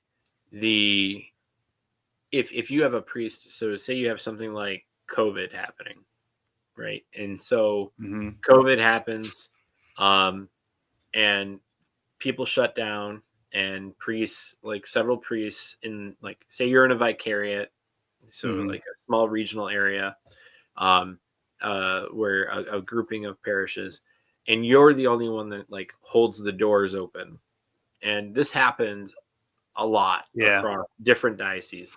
Yeah. If you're living with those guys that want you to close the door, Yeah. you're going to have pressure to close those doors. That's right. That's exactly And right. but like at the same time, if you can get to those guys fast enough, if you are living together, you may be able to Mhm. pull them around and Mhm. help them with serving like the parish communities. So I think that's right. that's a very extreme example because I don't anticipate It's that a very happening. real example. It's a very real example. So I work at a high school, Mhm. and whenever COVID first hit, it was illegal to open the school for a little while there. Everybody kind of had to shut down. It was illegal. It was illegal to have your church doors open for a little while there and everything. And one of the priests in the house that I live, this was at the time everybody was scared of dying from COVID. I think now you have fewer people are scared of it actually being a serious illness. But at the time, it was like, hey, you could die from this if you catch it, blah, blah, blah. I had one of the priests in the house that said, here's the thing: we have an empty. So my community is the people who, my local living arrangement. It's the people who live in the house, Mhm. who work at the high school because the house is in the high school. But there is a parish downtown where the priest who serves that parish lives in the house with us, right? So he wants to live with us. He eats meals with us. He loves the high school, all that kind of stuff. He used to work here a long time ago. So one of the priests that I lived with said, "Look, you have an empty rectory downtown that nobody's living at. I'm going to go stay at that rectory so that I'm sequestered from everybody else. I'm isolated from everybody else, and I'm going to go to the hospital every day and give last rites to people who are dying from COVID." And so I was the superior at the time, so I was like, "Great, hope you don't catch it, but go ahead." So like, so we were lucky enough, I guess, to have an arrangement where we could do that. And as the superior of the house, I couldn't do it myself. I was kind of jealous. I really wanted to, but this other priest went, and every day he walked into the hospital and put on all of this, all this gear so that he didn't catch COVID, and would pray for these people and give them last rites. And it was a very, very beautiful thing. Uh, Anyway, just a cool story, right? No, Cool yeah, story of how you can make it work. yeah, that's Yeah. a great story. Yeah, because like we have stories, just to because we'll get back to the rest of the. There's not much more to go over, but Hmm. but we have stories up here of priests doing very similar things, like the Chaldeans here. Hmm. They were like the first ones to start doing the drive-through confessions. Oh yeah, we did that here at the high school too. Yeah. Yeah, and it was like great, like because locally they were the first ones that did it. I Hmm. don't know if they were the first ones nationally, but yeah, they Hmm. were. They were just like, well, we got to get out there. So that was Yeah. great to see. Yeah. So let's get back to this. Let's see. All right, so this is very similar to what we've talked about earlier with the bishops, except this is a time evaluation. Longitudinal study is the technical term.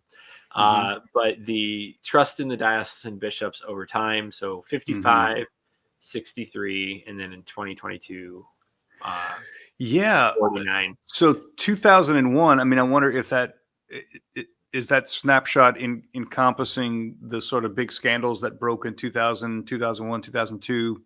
I wonder what that, because to me there's pretty much a month in which everybody's feelings may have been greatly affected by what was being Oh, run in newspapers, absolutely. right? Yeah. There's a pretty bright line between before and after the headlines hit. And I would have liked to see like 2010 or 2012 or something, Right, like right. because they did 10 years, approximately Mhm. 10 years, and then they just jumped 20 years. And I'm like, Yeah, okay, yeah. well, it would have been nice to see the 10 years. Mhm.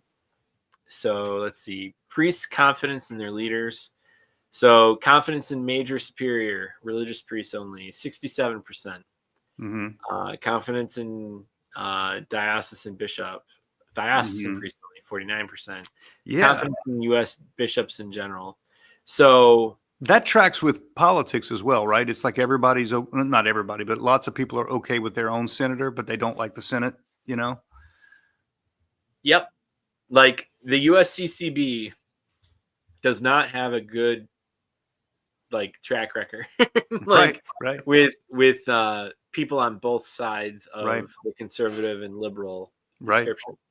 That's right. Um, but like you were saying, like what you were saying with religious orders, and obviously this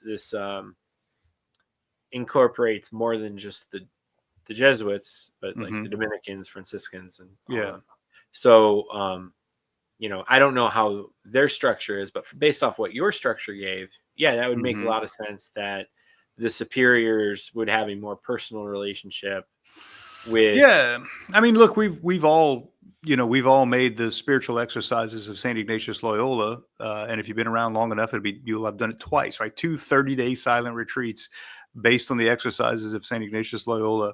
We have a nomenclature that we can, we refer to different historical events that we all know about. We all know the year 1556 is the year St. Ignatius Loyola passed away. We all know that, that we have all these, we venerate the same saints, all that kind of stuff. So, I mean, here's not to bring up, a whole lot of other Jesuits, but there are a couple of pretty famous Jesuits that I have never met that probably not probably, but I think we don't look the same and act the same and stick up for the same issues and all that kind of stuff.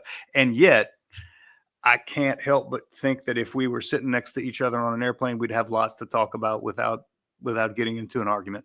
You know, uh, and I imagine that that's just what's going to come from sharing in a charism.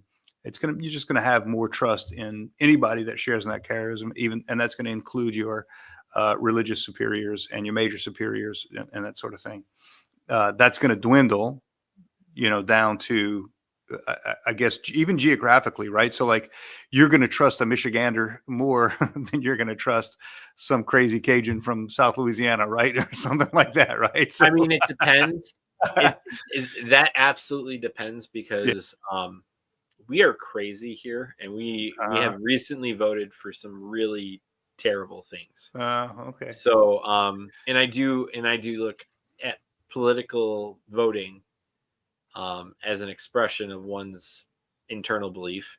Hmm. So I Hmm. mean, I don't know how you couldn't Okay. like, Yeah. but Okay. like there's so yeah, like going like because like my friend John like lives in Lafayette, and so Hmm.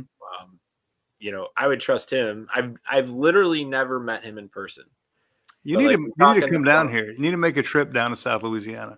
There You're are gonna so have many to good things convince to my see. wife, okay? Because she does not want to deal with the crocodiles, right? Like, like, um, or actually, she's saying, not if the Michigander is a U of M fan. Okay, there you go. Um, so yeah. Okay, so let's get back into this just so I don't want to make this go too much longer. So levels of flourishing by diocesan priests. Levels of flourishing Yeah. by diocesan priests trust in their bishop.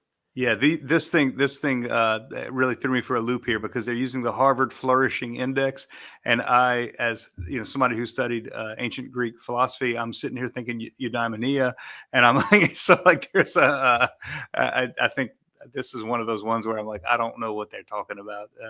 Yeah, I mean, like when differences on the Harvard Flourishing Index, multidimensional measure of well-being, including mental health, physical health, purpose, character, and social relationships. Um, by extent of trust in one's bishop among diocesan priests. Okay, so I mean it. Okay, I don't have much to say only because I didn't look this up earlier. Hmm. Um,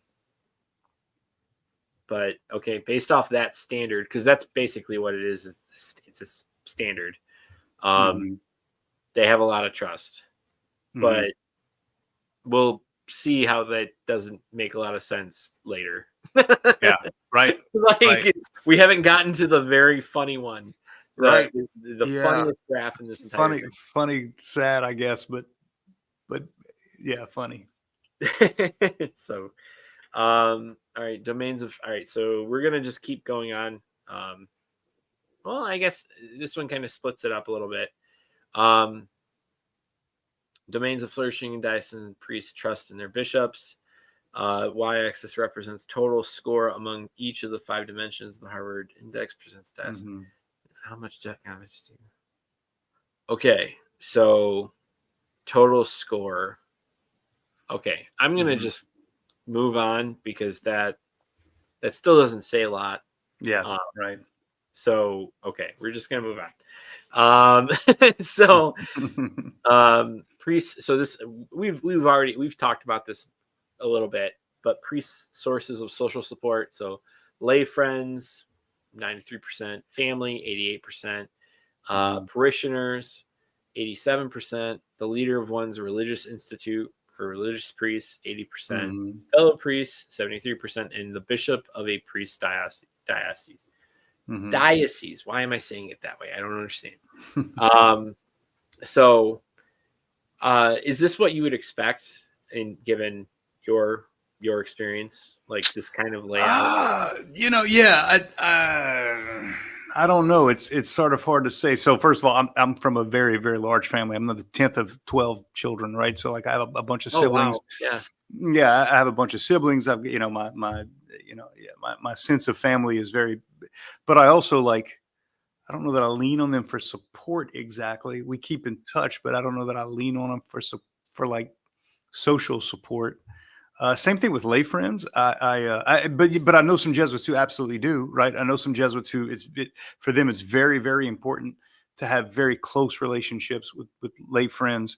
I have what I would consider frequent interactions with a lot of lay people that I'm very friendly with. But like if I was feeling blue, I don't know that I would call any of my lay friends, only because I sort of have a sense of like they don't need a priest who's needy, you know. Yeah. Like my sense of service would keep me away from leaning on a lot of lay people for social support. Right? Does that make sense? I have a very good relationship. Oh, absolutely. Like I wouldn't people I would consider my very close friends. I probably wouldn't call them up for social support if I felt blue. You know? Yeah, like I wouldn't go to so just to relate it best I can from my perspective, like I wouldn't go to my kids if I was feeling like really bad. Yeah. Like I wouldn't. Well, I wouldn't go to them directly and like talk to them about my problem. Right.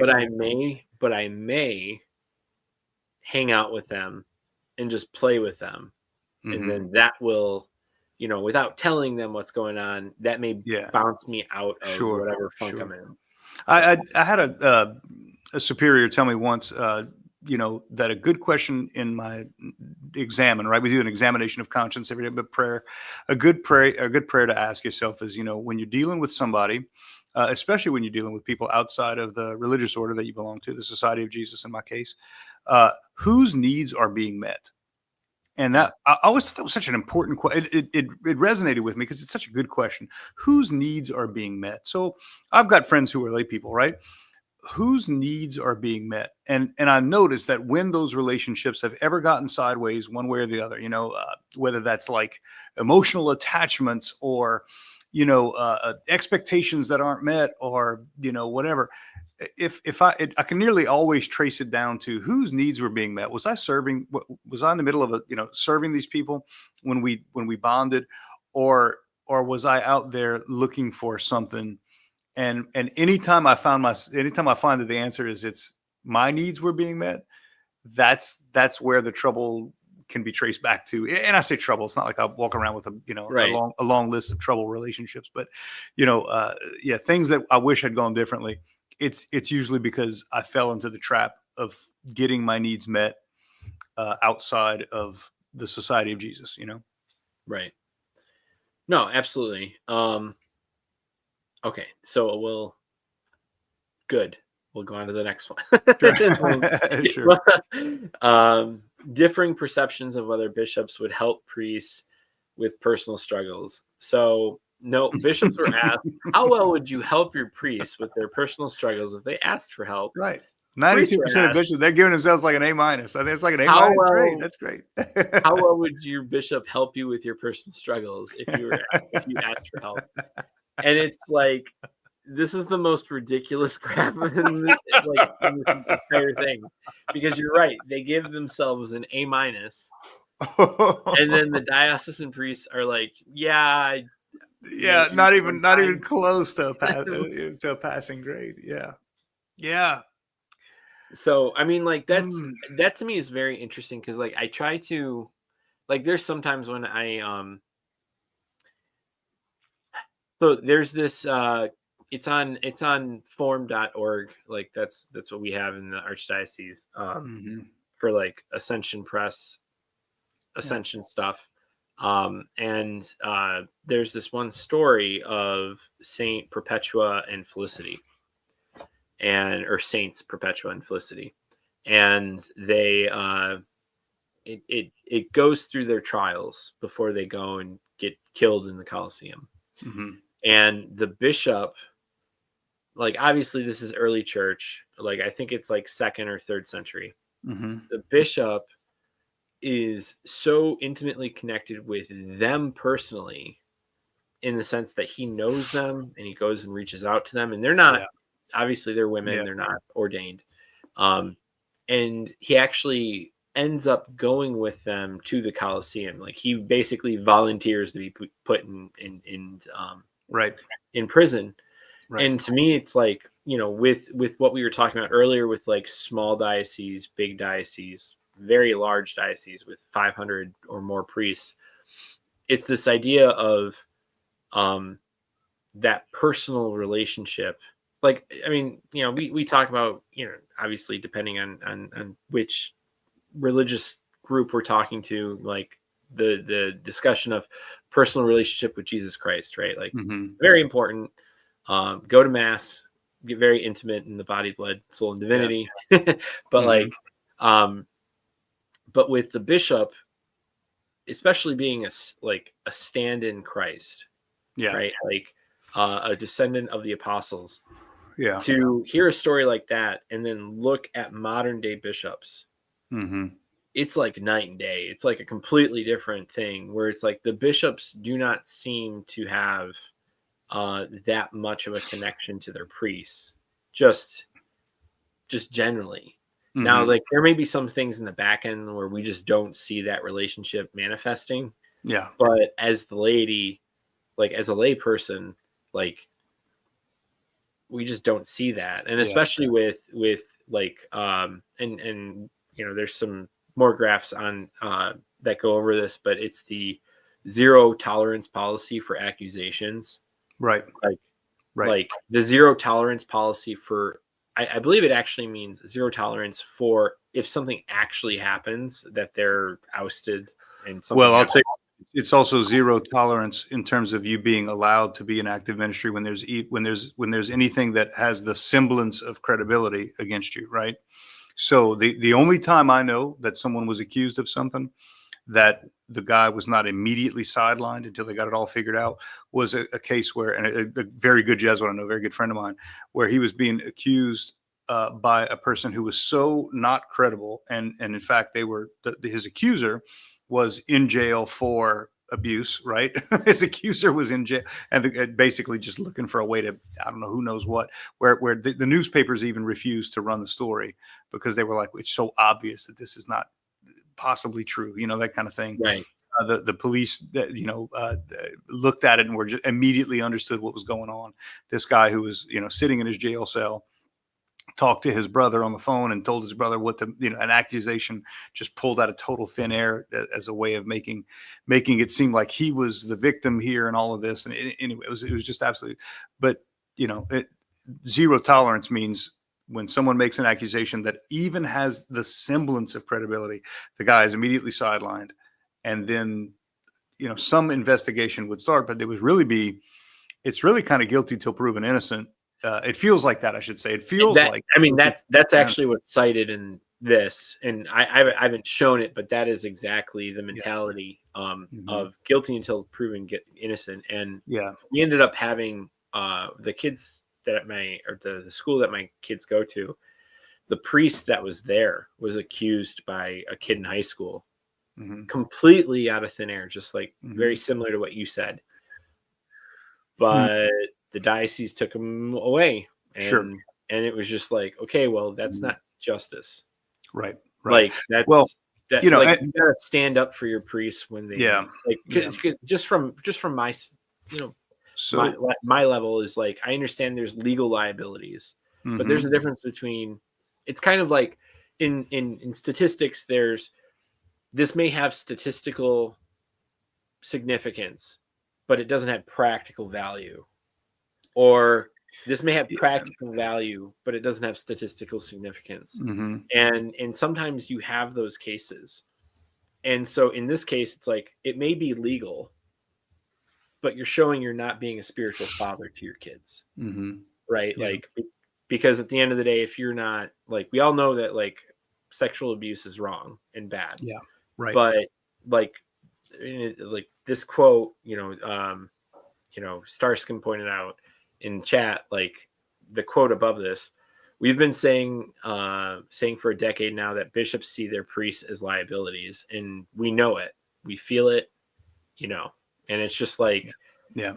just thinking Well, about that because yeah. like it's objectification. Yeah, to mix a metaphor here, right? You've heard the saying that if the only tool that you have is a hammer, every problem looks like a nail, right? Yeah. And so when a bishop is his whole life is putting out fires, every priest is going to appear like a potential fire, So that I feel for these bishops, I really, really do. I feel for them. I also feel for the priests, and there's also there's also this weird interaction between the secular world and the religious world where, okay, so the secular law may not be able to prove that you are guilty of a crime, but then you have the religious thing where you say, okay, like, look, okay, this accused priest is not going to go to jail, so how bad is it that he's just taken out of ministry then, right? So let's just take him out of ministry to be safe. It's not like we're not sending him to jail. We're not, let's just take him out of ministry to be safe. And so you can imagine that for at least some bishops, they're like, well, that seems like a pretty reasonable thing to do. And for the poor priest, it's like, holy smokes, my entire life is about this service as a priest. I receive the oils on my hands, and there's an ontological change that happens at ordination. And to be safe, we'll pull you out, and so like, okay, first, let me say, I get it. I totally get it why any religious superior would do that, why any bishop would do that. But on the receiving end of that, it's just heartbreaking, right? It's Well, heartbreaking. right. There's a very good friend of mine was taken out of ministry for 4 years, and we knew all along. We knew, we had the evidence. We knew that he was not guilty. Like we knew it. We could prove it, but his case was tied up in a bankruptcy of a diocese, of an archdiocese, and so under the law, it had not been settled, and we couldn't settle it. But no, by settled, I don't mean legally. I don't mean like with money. I just mean we had not been able to completely put it to rest because it was part of a very long, drawn out bankruptcy deal, and so this poor guy. And we loved him. We all knew he was innocent. We all did, including his peers and everything. But the idea of it, couldn't imagine sending this guy into ministry and have anybody know. Well, wait, isn't he under investigation? Well, Like, right. Like that's because that's such a public thing. Right. Now, look, in the end, the guy was completely exonerated. The guy who accused him came out and said, sorry, case of mistaken identity, never happened. Right. So this guy this guy basically served as a maintenance man for the Jesuits for 4 years of his young priesthood. Right. So he's a young, active, vibrant, hardworking, wildly talented, holy man. And for 4 years, 4 of the best years of his life, he served as a maintenance man, basically. And nothing against maintenance men. This guy's a priest, and he couldn't serve as a priest. I don't. And by the way, I don't think the superiors made the wrong move there. I think they did exactly what they had to do. And I think, right. And he would describe it as them sticking by him. He would say, "Oh yeah, they stuck by me those years." But I'm not. Yeah, those cases, I think. Yeah, those cases, like I think you've spelled it out pretty well that it's a pretty justified case. Mhm. especially with the public Yeah. knowing that going on. Right. Uh, the cases where there isn't a case, there's an accusation, but there isn't a legal case. Yeah. There I isn't, and I feel now bad. We also know that there were a ton of older priests who had passed away, and we have no evidence other than the word of someone who claims that they were a victim. Now, and that's a they're suing the diocese. yeah, and I don't mean to say that I don't believe that they were a victim. I don't mean to say that at all. I'm just saying we have nothing other than the word of somebody who said 40 years ago this happened, and this dead priest can't speak for himself. We have to put his name on a list that says that he was credibly accused. And it's like, golly, I'm not saying that was the wrong thing. I'm just saying that's not exactly going to make every priest trust his superiors and his bishop when he sees those names get published, of people that we don't have any evidence to prove or disprove anything that happened, Yeah. Gosh, like, yeah, it's the whole dimension here is just Yeah. crazy. And all that was done, by the way, all those names were all released in an attempt to be transparent and win back trust. I don't know if that had that effect. I can tell you it did not. In many cases, it did not improve the trust. No, you're going to have for their bishops either. Like my I'm not saying it was a wrong move. I'm just saying it's hard. So like we're in a bad spot. Yeah. Yeah, like and especially since you are giving your life to the church, that a bishop can completely ruin any trajectory that you have with responsibility. And because you get this accusation, this priest is like, all right, or I'm sorry, this bishop's like, all right, well, we're just going to put you on leave for as long as as long as it takes to prove that something didn't happen. Right, which may take that's hard. Yeah, which may take a very long time. And then and if I was a bishop, by the way, if I was a bishop, I would do the same thing. I would be just as cautious. I would also have a zero tolerance, guilty till proven innocent policy. I would too.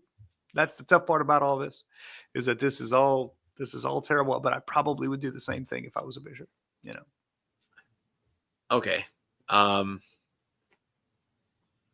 You want to end it on that? No, I don't. I don't. That's a terrible place to end it. Yeah. Yeah, absolutely. Yeah, absolutely. It's because I'm very much of the opinion that each priest's accusation needs to be fought for. Certainly. And the bishop needs to show that he has the back of the priest. Yeah. He also has to have the back of the victims too, right? I mean, he's the shepherd of those victims as well. Absolutely. That's a real hard place to be. Absolutely. But there's a level of, what do you call it? There's a level of trust between a bishop and a priest that is not between a bishop and the lady, right? And this has to go with, the priest is literally going on behalf of the bishop to do the sacraments and a number of other things. Yeah. And so I totally get the victims. The problem is it always seems to be bending over backwards for the victims. And with the priests, that, with that quote, it's like they're a liability. And I get the calculation, but I do think that there at least needs to be a showing from the bishop that he's looking at his priest and saying, I trust you to give me the right answer. Yeah. Or to give me the truth. Right. Yeah. And, because I don't know, and this particular graph is even, we've been focusing on the idea of, some kind of abuse. This particular thing is really just a question of personal struggles. I mean, right. How well would you help your priests with their personal struggles if they asked for help? Who knows what those personal struggles would be? Right. But so we jump straight to abuse, but you're right too, that this really, I think, it does not at all surprise me that 36% of priests I would say that number could even be less. It could even be less, for most of the priests that I know. Even though I think we have I don't have any problem with the bishop. We have a fine bishop in New Orleans, but Right. All right, so let's go to the next one. We've only got a few more. So, okay, so Yeah. priest view on the zero tolerance policy. Yeah. The zero tolerance policy positively demonstrates the church's values. Example, protecting. They have the weak. That's funny. And then the zero tolerance policy is helpful to regain the church's trust with the wider public. And then the zero tolerance policy is harsher than is necessary. Mm-hmm. So let's see. The graph shows the percentage of diocesan priests who strongly agree with each item. Mm-hmm. Okay. So, I mean, there's, the priests, for the majority of it, seem to think it is a good, like, it demonstrates the church's values with protecting the weak. Yeah. Although I do think that, like, for example, like, I think protecting the weak is not exactly an appropriate, what was it? I don't think that's the appropriate classification. Right. Mm-hmm. So, like, not to say, like, true victims are absolutely, like, they're victims, right? Like, that is absolutely the case. But, like, with the case where you were saying the falsification of an accusation, or cases where it's like, I mean, it's hard to just kind of like cherry pick one out of the top of my head, but it's I don't think it's a matter of protecting the weak, but like, I don't know. I guess from this angle, it just seems like it's about justice, right? Like, yeah. Well, I can tell you, you want it to be about justice. You want it to be about reconciliation.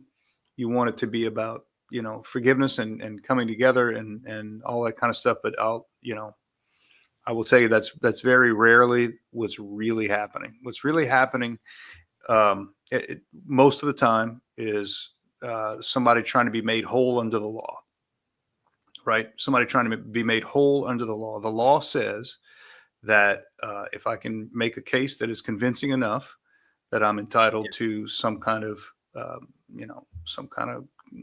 hate to use the word compensation, but some kind of compensation for what I've been convincing enough. And if it's a civil suit, we're talking about 51% sure, kind of thing. And even if I'm less than 51% sure, that just might mean less compensation somehow. And, and for some people that compensation is the only kind of way to keep score. Right. So, like, if I was done very, very wrong, the only way that we can ever get anything like straightening things out is for there to be some kind of exchange of money, and right. So I would want it. And I think, and would hope that everybody would want this, but it's just not true. I would hope that everybody would want really this to be about reconciliation, for this to really be about forgiveness and all that kind of stuff. Justice, even justice. But often that just evolves into relying upon a secular legal system that is really about being made whole under the law. And that's just, I don't think anybody in the end wins under those circumstances. I think even the people who collect, even the people who won a lawsuit would tell you the same thing. Nobody's really happier in the end. Well, right, because, like, we've got what is it in the Archdiocese of Detroit? When I was listening to the radio, because I'm in Exodus 90 right now, so I can't listen to the radio. You'll hear lawyers like give a generic thing, and it's this very played up, like, if you've been a victim of, like, clergy sexual abuse, call us. And so then, because, like, with what you were talking about, like the legal aspect, and I think it really makes it messy, is you have a bunch of lawyers who want to make money, and they'll take any accusation that sounds like it might, you know what I, like, not to throw lawyers under the bus, but I'm specifically saying the lawyers that go out and look for clergy abuse. They're okay. So again, what their the world they live in is trying to make people whole under the law, or Right. to defend. Right, and it goes You back know? to your point. Yeah. Yeah, Like, yeah, that's and a so good point. it's not about what I think we ought to all be about. They want to make a hold of the law. Now, I do want to say this, and I feel very strongly about this, that until you had a bunch of attorneys doing that, we had things were not going the way they were supposed to go, and I still don't think they're going the way they're supposed to go. But there's this giant effort, and look, I got to sit through diocesan programs that are meant to, and religious order and Jesuit programs that are meant to sensitize me to this kind of stuff, and meant to train me on what safe boundaries are, and all it's there's a giant effort. Let's just put this: there's a giant effort to somehow be better than we were in 1999, right?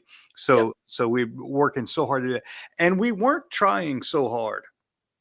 We weren't trying so hard until we got sued. So I do want to at least acknowledge that that not it might feel like it's all about money, but sometimes money is what makes people pay attention to things.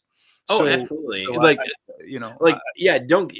I'm all about like if there is a victim situation, like suing is a completely valid and correct option. Sometimes, yeah. It's the fact that I want it to be better. That's all. I just want the. Oh, absolutely. No, absolutely. Yeah. Yeah.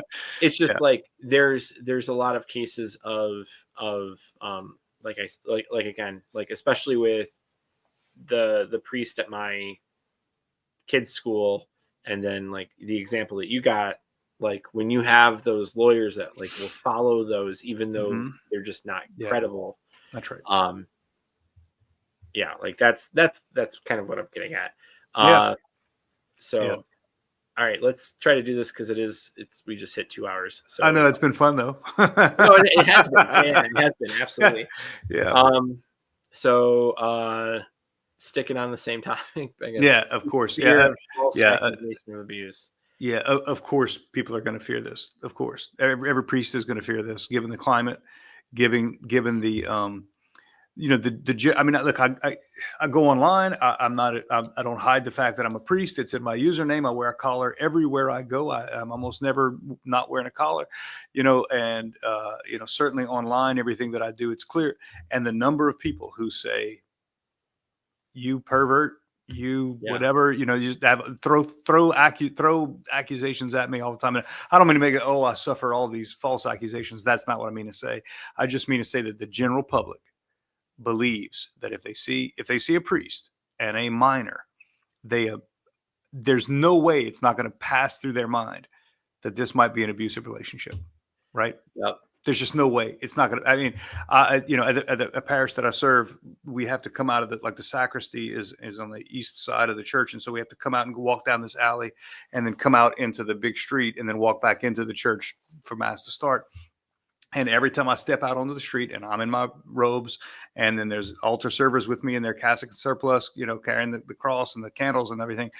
Every time I walk out on that street, not only, I mean, they're not looking at me just because I'm wearing priestly robes, but they're looking at me and I know what they're thinking. I know what they're thinking as they drive past me on the street.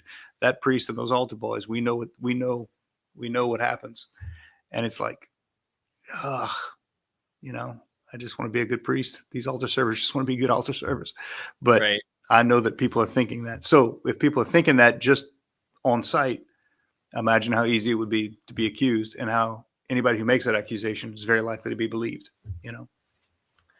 Yeah. And yeah, that's, yeah. I'm not today, but I definitely want to run by you an idea of transparency with this topic, but just not now because we don't have the time. Let's see. Go. So priest expectations in case of false accusations of abuse. So you would be provided with sufficient resources by your diocese. I'm not surprised by this either. Like watching the religious superiors in my own order, the way that they have worked through this, I am not surprised that 85% of religious priests would say one thing, and that the number would be so much lower for diocesan priests. That does not surprise me. Yeah, like your bishop major superior would support you.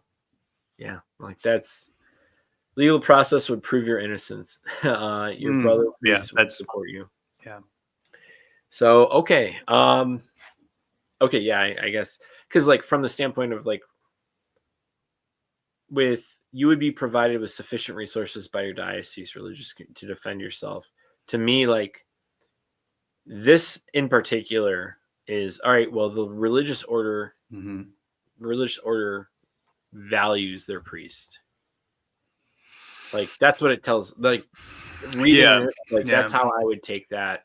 Well, Um, I and that yeah, the right. I think you really, want to know why that is. the I think the real question is why do religious superiors tend to value their and I'll tell you in the Jesuits we don't have a provincial for more than 6 years at a time.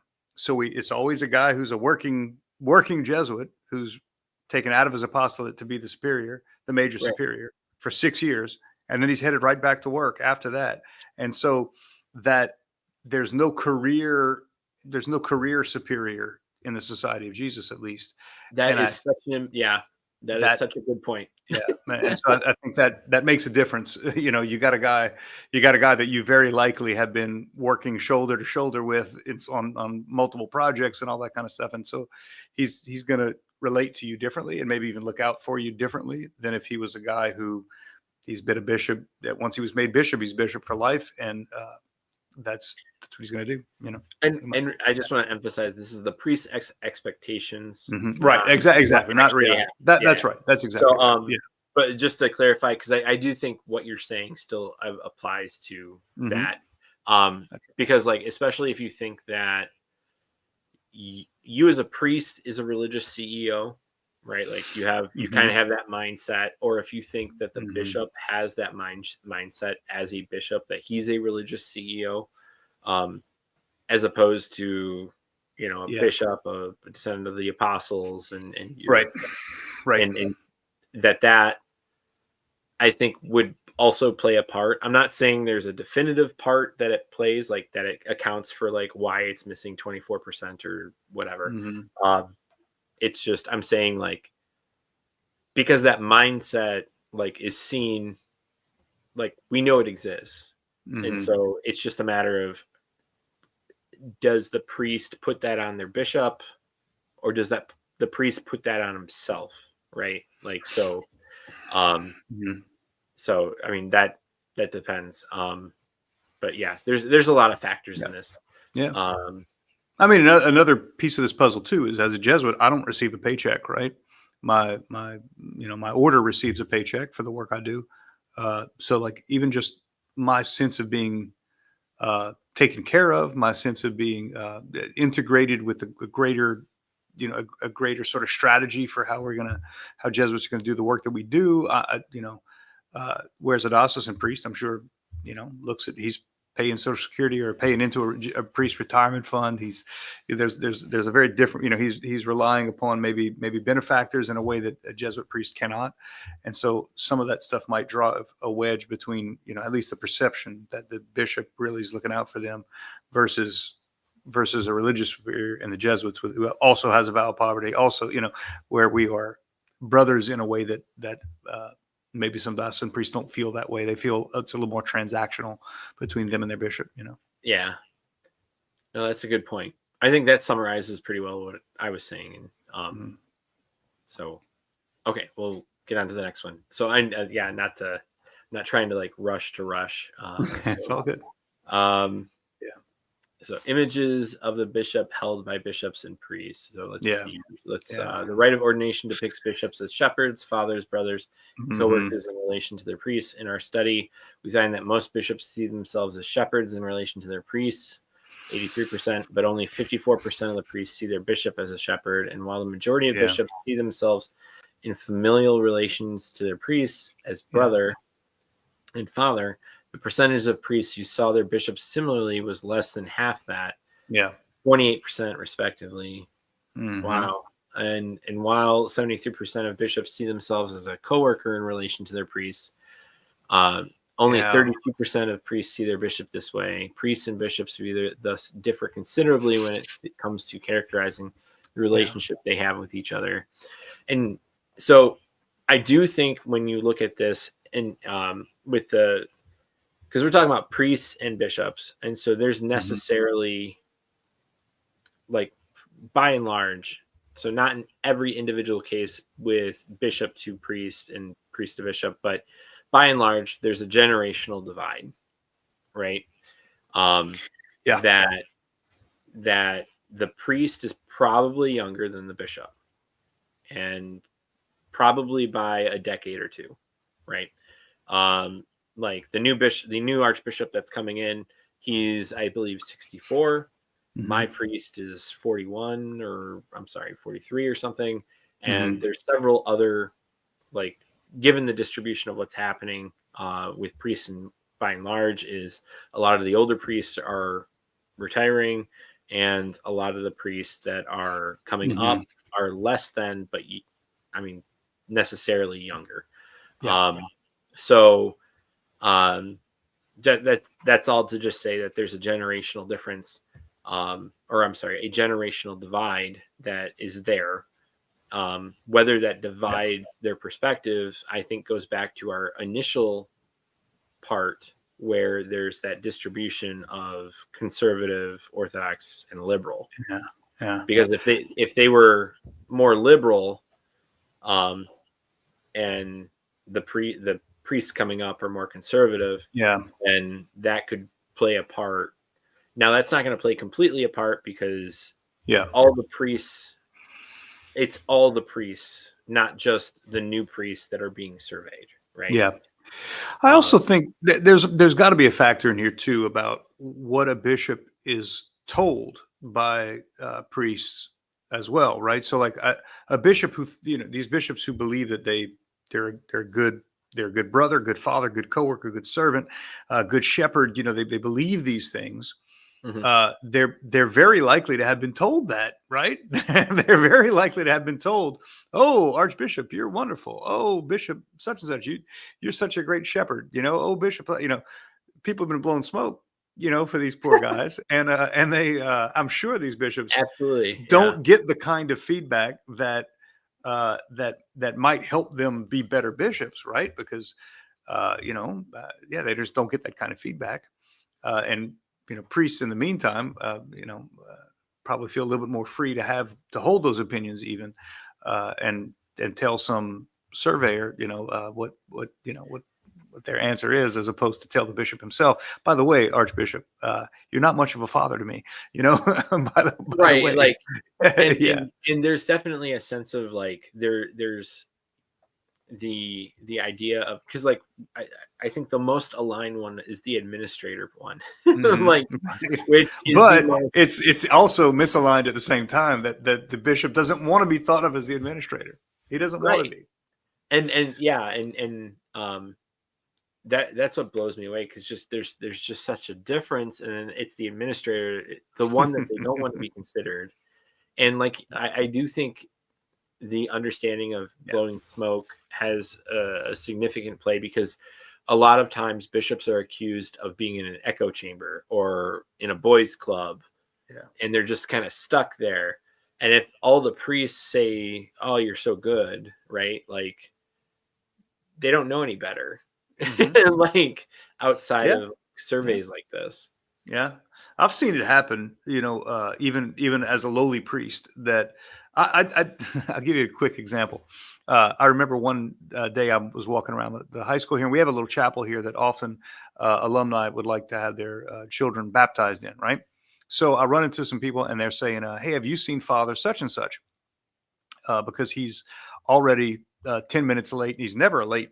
He's never not punctual, but he's already 10 minutes late for this baptism. I Wow. said, no, but if I run into him, I'll let him know. I'll look for him. And well, I'll run into this priest several hours later, and I say, oh, such and such. They told me if I saw you to let you know that they were looking for you. Did you was something wrong? And he says, what do you mean? I wasn't late.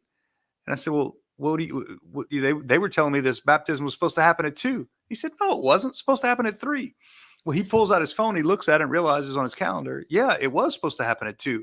So he shows up almost an hour late for a baptism. Not a single person from that family said, Father, where you been? You're late. They wouldn't even tell him he was late by an hour.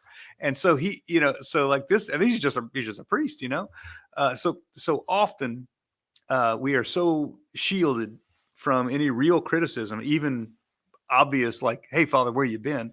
We don't even get that kind of criticism. So I imagine if you're the bishop, that no one ever tells you, hey, you really messed this up. You really failed on this or failed on that.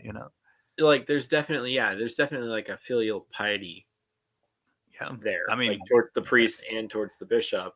Yeah. And and it could be harmful. Here's the results where this is actually kind of harmful, Right. Because like then you get people that will email the bishop and be very critical, and they're like, well, what's he being so critical? I don't hear this at all from anybody. Right. Nobody ever tells me this in person. Yeah.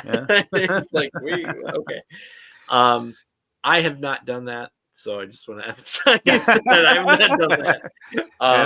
I've done that with a few priests, but I had very, very hard evidence to bring that up, and I wasn't like, you're a terrible priest, so don't do that. That doesn't. Right. You don't win anything. You don't get the point across or anything. So by doing that, so let's go to the next one. So that one is, if you want to look at the study, which is linked in the description, rebuilding trust, priest recommendations on how to move forward. So we're not going to do that here because we're just focusing on the graphs. Sure. Conclude. Oh, I guess that was it. There we go. Yeah. Oh, so here's some like descriptive statistics. So diocesan priests count for 2/3, religious priests 1/3. So that's good. Like to have basically 1,000, over 1,000 religious priests. Right. I think that's good. The age distribution for the priests are under 45, 22%, 45 to 64, 39%, 65 to 74, 23%, and 75 or older, 17. So I'd be curious. Yeah, I'd be curious to know how that tracks to the actual numbers of clergy. Like, are they oversampling a certain age group based on the actual number of clergy in the U.S.? I couldn't. I would love to see that too. I don't think Cara has that information. Okay. Now let me ask you this: those numbers are not equally distributed, right? So 65 to 74 is not a 9-year difference.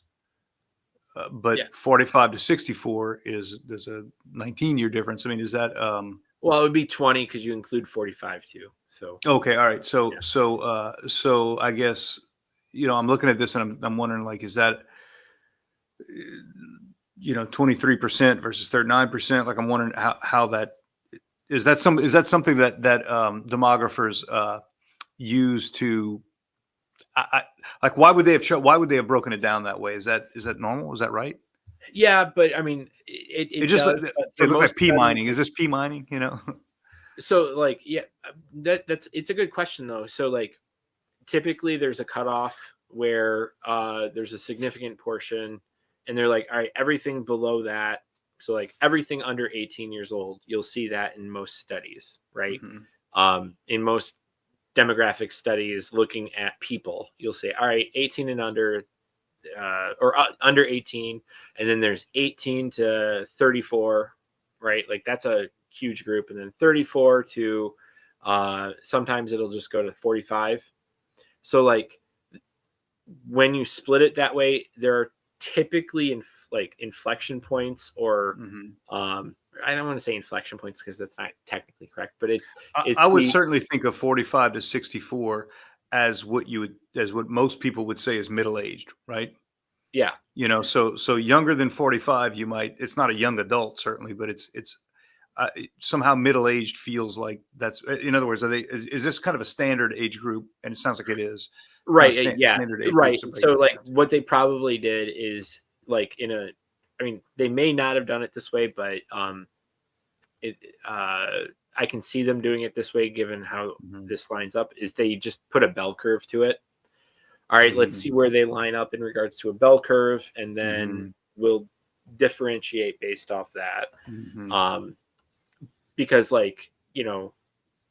priests are typically older right Yeah. now, unfortunately. Yeah, I mean, I'm reading Like, in that first paragraph. Such samples are stratified on key features to proportionally match those of the population, allowing for statistical generalizations, right. i.e., So assume that percentages reported on the study data are comparable to those that would have been found had all individuals in the population had been surveyed. Right. I right, guess right. that's. So and that's the like what I said earlier, where I was like the 30, I think before we were recording, the 36% being valid. Mm-hmm. Um, what you want to care about is the stratification, which Yeah. is exactly what you just read. And so if this is close to, it may be a few percentages off for these, but if Mm-hmm. this is the state of the not the episcopate, but the clergy, like the Mm-hmm. priests, like we are gonna have a terrible time in 10 years, right? Like Oh, because we're going to have so many people that are going to be not so priests too anymore. old to work. Yeah, too old to Yeah, work at like least. Yeah. and it's like to have 40% of our priests over 75, Mm-hmm. or like, I mean, that's right now. I mean, it'll probably Mm-hmm. be like 30, 35 or 30, Yeah. but like that's a lot. Well, for what it's worth, at least in the Society of Jesus, and I don't know I don't know how we're different from the diocese, but I can tell you from the Society of Jesus, we have already reached the point where the number of men in the apostolate that are working in the apostolate that are not already, we don't really have a retirement. What we do is we get assigned to pray for the Society of Jesus. So you kind of like your retirement is to go live more like a monk, I guess, in some ways, right? As a Jesuit, your new assignment is praying for the Society of Jesus when you get too old. But the number of guys that are in the apostolate is steady, right? So we are at replacement rate for the current apostolates we have, right? We're not losing active Jesuits right now. We're replacing them, at least in my province. We're replacing them. Yeah. But we will lose. We will until I think that the year where things are supposed to settle out is like 2035 or something like that. In 2035, we will no longer show that we are losing Jesuits, but we've already stopped losing Jesuits in the active years. Yep. I get I get what you mean. The only difficulty is, so does that mean that the Jesuits have dwindled down to a point where that is happening, or We've that we've ordination? stabilized. Yeah, so the Jesuits get a lot of vocations during wartime, right? So the Vietnam War produced a lot of vocations. A lot of guys were coming from having fought in war and wanted to become a priest after that. Their experience in war gave them their vocation in a sense. And the Jesuits as an order, because we were founded by a guy who fought. The idea of Jesuits can be attractive to those guys, but also a lot of guys who were, if you want to call it dodging the draft, joined during wartime. So we have, war basically tends to boost up our numbers a lot, and so. Or I should say a draft, that kind of thing tends to boost up our numbers a lot. And so that generation of guys.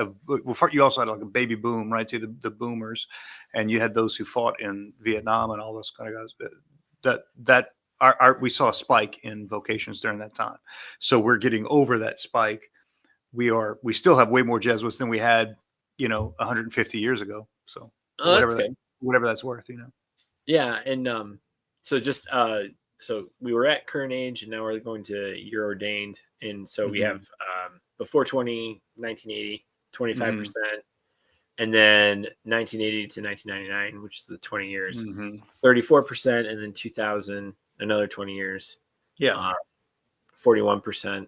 So that's interesting that 41% have been 2000 or later. Yeah.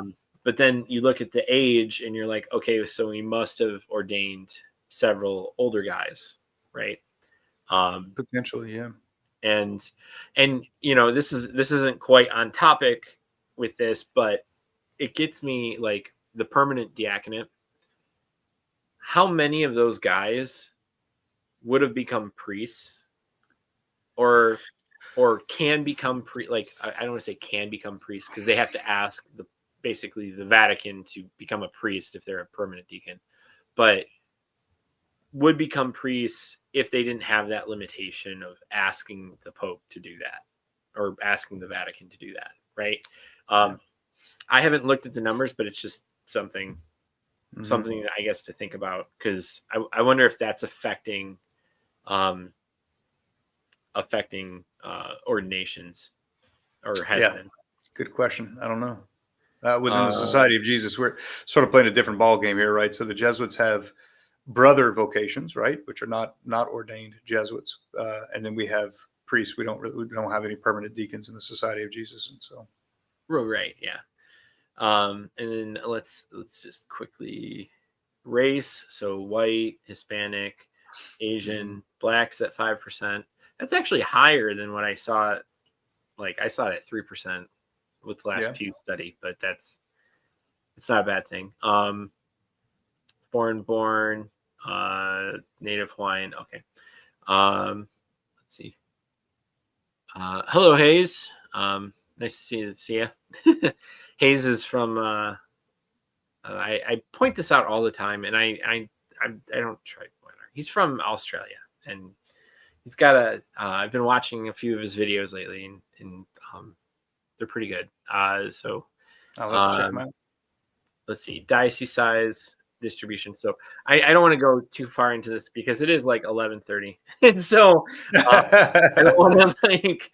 There's the priests, and then there's the bishops, and they call the bishops like a consensus, and that's not correct, because a consensus means you're getting everybody, like literally everybody, and we have 176 dioceses in the Latin Rite. I know there's some open seats, but there's not 40 open seats. So yeah. Okay. But yeah, like only 21% are below 60. That's interesting. But so that's here. Like I said, it's 11:30, so I don't want to keep myself or my father too much longer. And so I guess just as your final thoughts with this, what do you think about this study and like what its aim is? Yeah, what do I think about this study and its aim? On the one hand, it is I might be just a little bit discouraged that we do not have a union of hearts and minds in the clergy and with the bishops, with all this kind of stuff.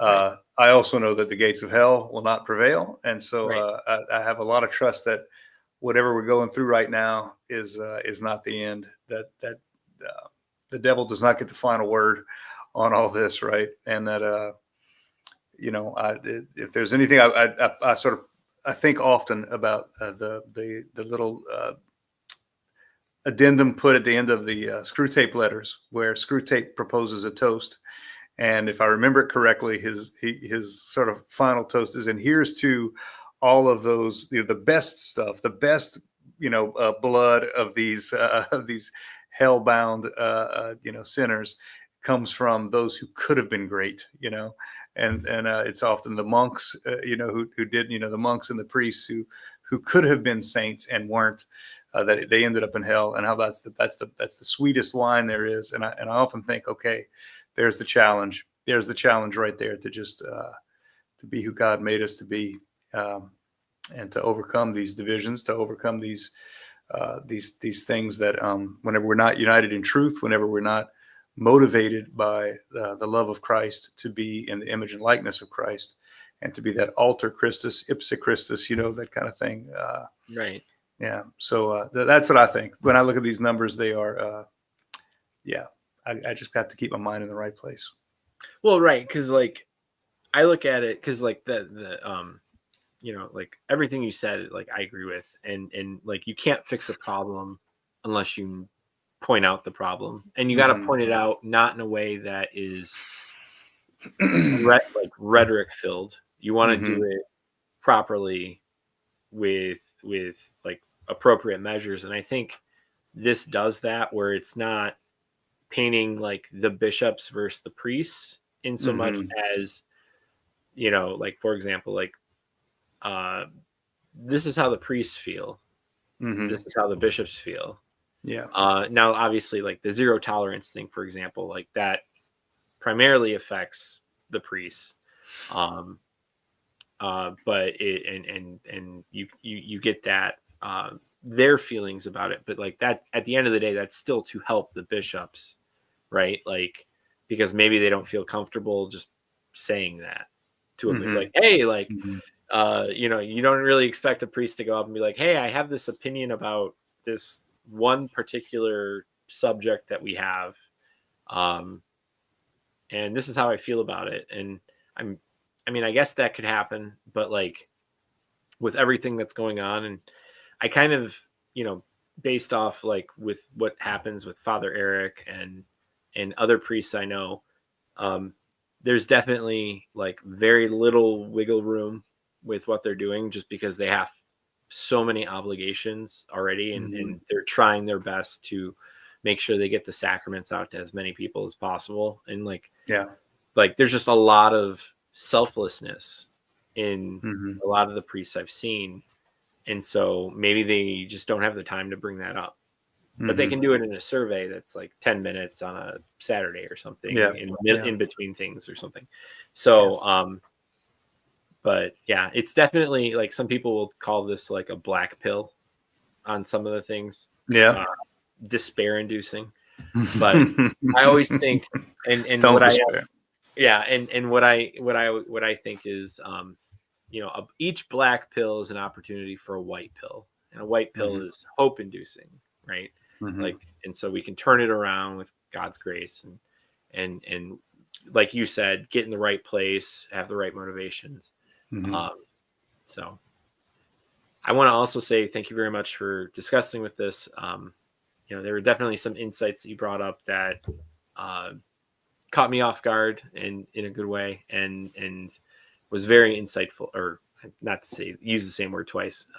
Sorry, it's late, so, but it was insightful, and I appreciated you bringing that up and talking about this, because like a lot of this information, it hasn't been shown. What we've talked about, like the 80% of this study, of this report, like just hasn't been out there. That's right. And I think everybody talked about I think everybody's been saying how, look at how many conservative young priests are taking over the, you know, the complexion of the priesthood is obviously changing. And that's a very important thing to look at.